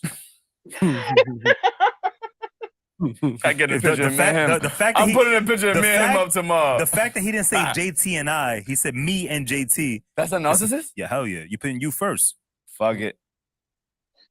Y'all could do a photo shoot with y'all together and put both of y'all signatures on there. Whoever subscribes, just send it out to them. You want in the middle. Instead of like one or the other. Who? So it's just only me and him, right? Well, or three. I said or three, and then y'all said two. So I don't know which one to say now. You see? Narcissist. I ain't say nothing. I said it. I see. See, narcissist. I'm a narcissist. Fuck it. I don't give a fuck. I'm narcissist. I got ADD. I'm depressed. All that shit. I don't give a fuck. This is my podcast. This is my I've never hookah. said that. No, I said my hookah though. It's ours. No, it's ours. I said my hookah because it's ours. It's my hookah. Are y'all gonna continue the verses? Yes, in different ways now. I think we're going about it. We're trying to figure out other ways to be like original. These two battle for the karaoke was like something that was like out of like the norm. We should do. You know what we should do with that? Can I finish my statement? No, fuck yourself. He's fired. Can't fire me. I was never hired. Damn, that's right. That's true. You never got a W-2? I'm fucking interning. Did he? Oh, I can fire an intern. He's a volunteer. He's a volunteer. No, but we are doing. Actually, I spoke to you know what Brian we should do? today. We should do like donations or something like that with that. You know, it's like a charity event and start doing karaoke and people like donate with that shit and then give back to the community and stuff like that too. I don't see why not. Yeah, I mean, I don't know if you're gonna get donations at a bar. Yeah, exactly. Nah, man. Like, you never know. But I spoke to Brian today. Do they still do things like throw parties and then have people pay to get into the party as a donation? Kinda, but they also take that donation and put it to their house. So it's like I was speaking to somebody earlier today. It was like 2020 when it started and they couldn't make money.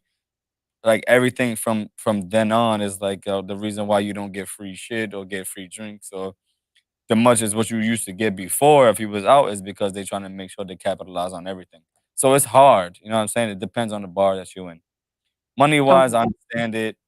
Like and all that shit. But it's okay. But we have multiple places and multiple people that fuck with us like this so that we can make it work.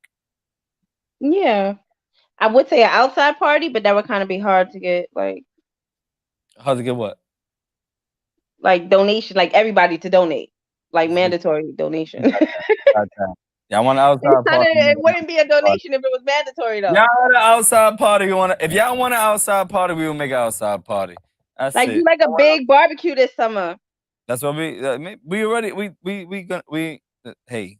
Got that in the works? My bad. Are you on the planning committee? Huh? Are you on the planning committee? She will be when she joins Patreon. It depends on all what this on the Telegram. It depends on what tier she was. She'll be on the Telegram. Oh yeah, you're on the Telegram, so you've been on the planning committee. Actually, haven't even been right. I feel bad. I haven't even been writing the Telegram. I gotta do better. Yeah. So once you get that shit, You feel bad. You should. I should feel bad for what? No, he shouldn't. Not inviting me. What's wrong with you? I'm gonna do it right now. You're absolutely right. You're absolutely right. All right, last question. Get out of here. I have absolutely no more questions. I just wish you guys the best. Thank you. Thank you so much. You guys are so intelligent and I love hearing y'all talk. Y'all funny as hell. I love the conversation. So Can I ask you one question? Can I ask you a question? yeah. Because I see that you was on Facebook. Do you not subscribe to the YouTube? I am subscribed to your channel. Is that what you're referring to? Mm-hmm. Just want to make sure. Yeah, let me see. All right, great. When you Love go to work tomorrow, can you tell your friends I work to do so, please? Yes. We're almost I work there. from home. Oh man. Well, whoever you took those gun classes with, or whatever friends you have in Florida, somebody. I'm going. Wait, tell what one part of person. Florida you live in? Orlando. Oh, I'm going to the O and August. Way outside. Are you far from Kissimmee? I'm like 20 minutes from Kissimmee. All right, we out. We lit. We out. Nah, I'm going to Miami in a couple weeks. I have no intentions on going to Orlando. Go ask me about Kissimmee and then tell me you're going to Miami. No, because I've been to Kissimmee, so that's why When are you going to Miami? In 2 weeks. He's like, you ain't tell me. We're gonna have a discussion after this, y'all. He ain't invite you? Nah. No, that's for Princess's birthday. And I didn't get invited? I mean, I'm. Matter of fact, I'm not talking to her. That's it. It is what it is, man. We love you guys. We've been on for almost 3 hours. We started really good. We started on time today, kinda. I'm not even a fan of Florida and Kona, but whatever. You Well, yeah, I'm triggered. subscribed to you guys. So I'm gonna go for a wedding, but if saying we could go grab a couple of drinks and all that shit, you know what I mean? Have a good time. let me know. Yeah, I will. One thing you gotta say to everybody before you get out of here, because we out of here too. No, I just want a shirt as soon as I subscribe. So All right, send just them get that in the making It's your ASAP. birthday trip. I'm not your friend. Do not text me because when it was Hi, his birthday, Princess. Happy he birthday. made me do all the back work and I don't get an invite. That's fucked up. Cool. Deal.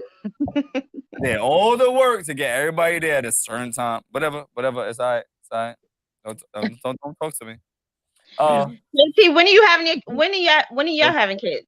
Oh, I forget it. You said what? Whoa. Answer that question. I didn't hear what she said. Hey, put the headphones on. I can hear her. When are you going to bring the baby in? When am I going to come to a baby shower? That's a good question. I don't know. In Miami. Yeah, her birthday. Birthday is So 9 months from next week. 2 weeks. 9 months or 2 weeks. That's funny. That was a good one. I don't know. I can't even answer that question. Yeah. We've been asking him every day in the group chat. So he wants to get married first. Yeah, for sure. Well, have you been married? I will get my marriage license before you get back. You got your uncle. Oh, my uncle can do it. Okay. All right, so you want to get married? Do I should write in Dewey? You want your shit on? You want shit on the block? No. In front of Mary's? No. No. I would never degrade myself to something like that. Tell her to wear She can hear you. She here. Princess, wear protective hairstyle because the weather here is bipolar. It will rain 1 minute and then it'll be sunny the next. What's protective hairstyle? Like you got to put a condom on your head? Protective hairstyle is like braids or something that's gonna protect. That's not gonna mess up easily, like straight hair and stuff like that. You know, she know what I'm talking about. Why when girls from New York, they always just put braids before they go out anyway? That's the reason why. I never knew that. I was like, yo, why y'all always do that? And then I never knew that. No, that's a real. Yeah, because then when they're going out of town, usually they're going into pools. I told her she looked stupid, but sorry. It's okay. I said she looked stupid, and I was like, I don't know why you did that, but yeah, braids is always a go-to. You know. About to be lit in Miami.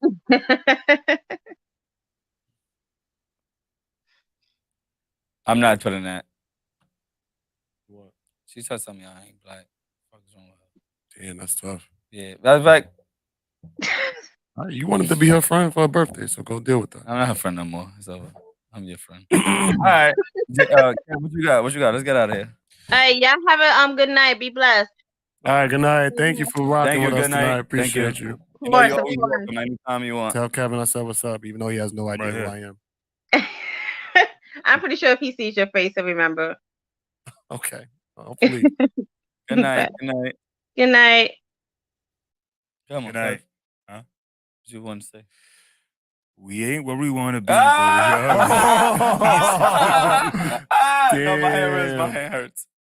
That was funny. That was funny. JT, what you got to get the fuck out of here? Make sure you like and subscribe to the podcast. Follow the Patreon. We will be uploading the Bad One to Patreon soon. Yes. Shout out to everybody who is on the boss tier, who is the chairman or chairwoman. This episode could not have been created because of you. And we hope you continue to support us as we grow and spread our wings and become everything that we envision this podcast to be. And just tell a friend to subscribe. Yeah. Every subscribe counts. We got to hit this 1,000 mark already. It's been way too long. And got to start holding our people. If you really rocking with us and you really want 40 Central to go to the next level, tell somebody you know to subscribe tomorrow. If we can get 5 people to get 1 person to subscribe, we'll be that much closer to our 1,000 mark. We're almost there. Actually, we're almost at 800. I don't know what happened, but we like 9 people away from 800. So this is what I'm saying. So now if we can get 5 people to get 1 person, we hit 800. Let's go, y'all. Simple Let's as go, that. y'all. So Let's go, y'all. let's start holding the people who saying they really care about 40 Central accountable by getting those subscriptions up. So that way we can hit this 800 mark. And you know what? It's even us too. Like we gotta push it too. All of our panel people, all of who's not here, who's here, who me and him together. We gotta push more. For us to get where we're gonna get to. And we are. And please be patient with us because if y'all see us texting you and telling y'all about it, man, we just gonna win and we're gonna make sure y'all see the growth in us, man. And all of y'all out there, please, I appreciate y'all and I thank y'all for all the help and all the support you guys give us. Kev? I already said what I had to say. Right. What about your peanut shells line? No, I already said we ain't where we want to be, but thank God we used to be. Nah, we definitely do love y'all. I was looking forward to the seashell. Some days peanuts and some days shells, man. Yeah, thank you. Of course. I look for that's a good line. Cool. That shit's trash. I like it. Some days are peanuts and some days it's because you diagnose yourself as mentally ill. That's why. I am. You're not. We never really got into that Boston shoot. I know, right? We did, and then no, you went down a whole different hole. No, I mean, because the whole conversation started going left because he brought up Hitler. Yeah, this nigga. But man, we love you guys. Thank you guys for watching. Thank you guys for listening. Thank you guys who watched it after the fact we finished it live. Please, we really want you guys here live. To give us all of your feedback and all your questions and all that shit. Thank you for coming on today and just talking with us, fucking with us, whatever. That shit was not scripted. If somebody wants to come up here, y'all want to talk to that shit, y'all could definitely do that, man. We love you guys. If anything y'all got to say, I'm about to end this shit. Good? West Side, Celtics at 5. Bye.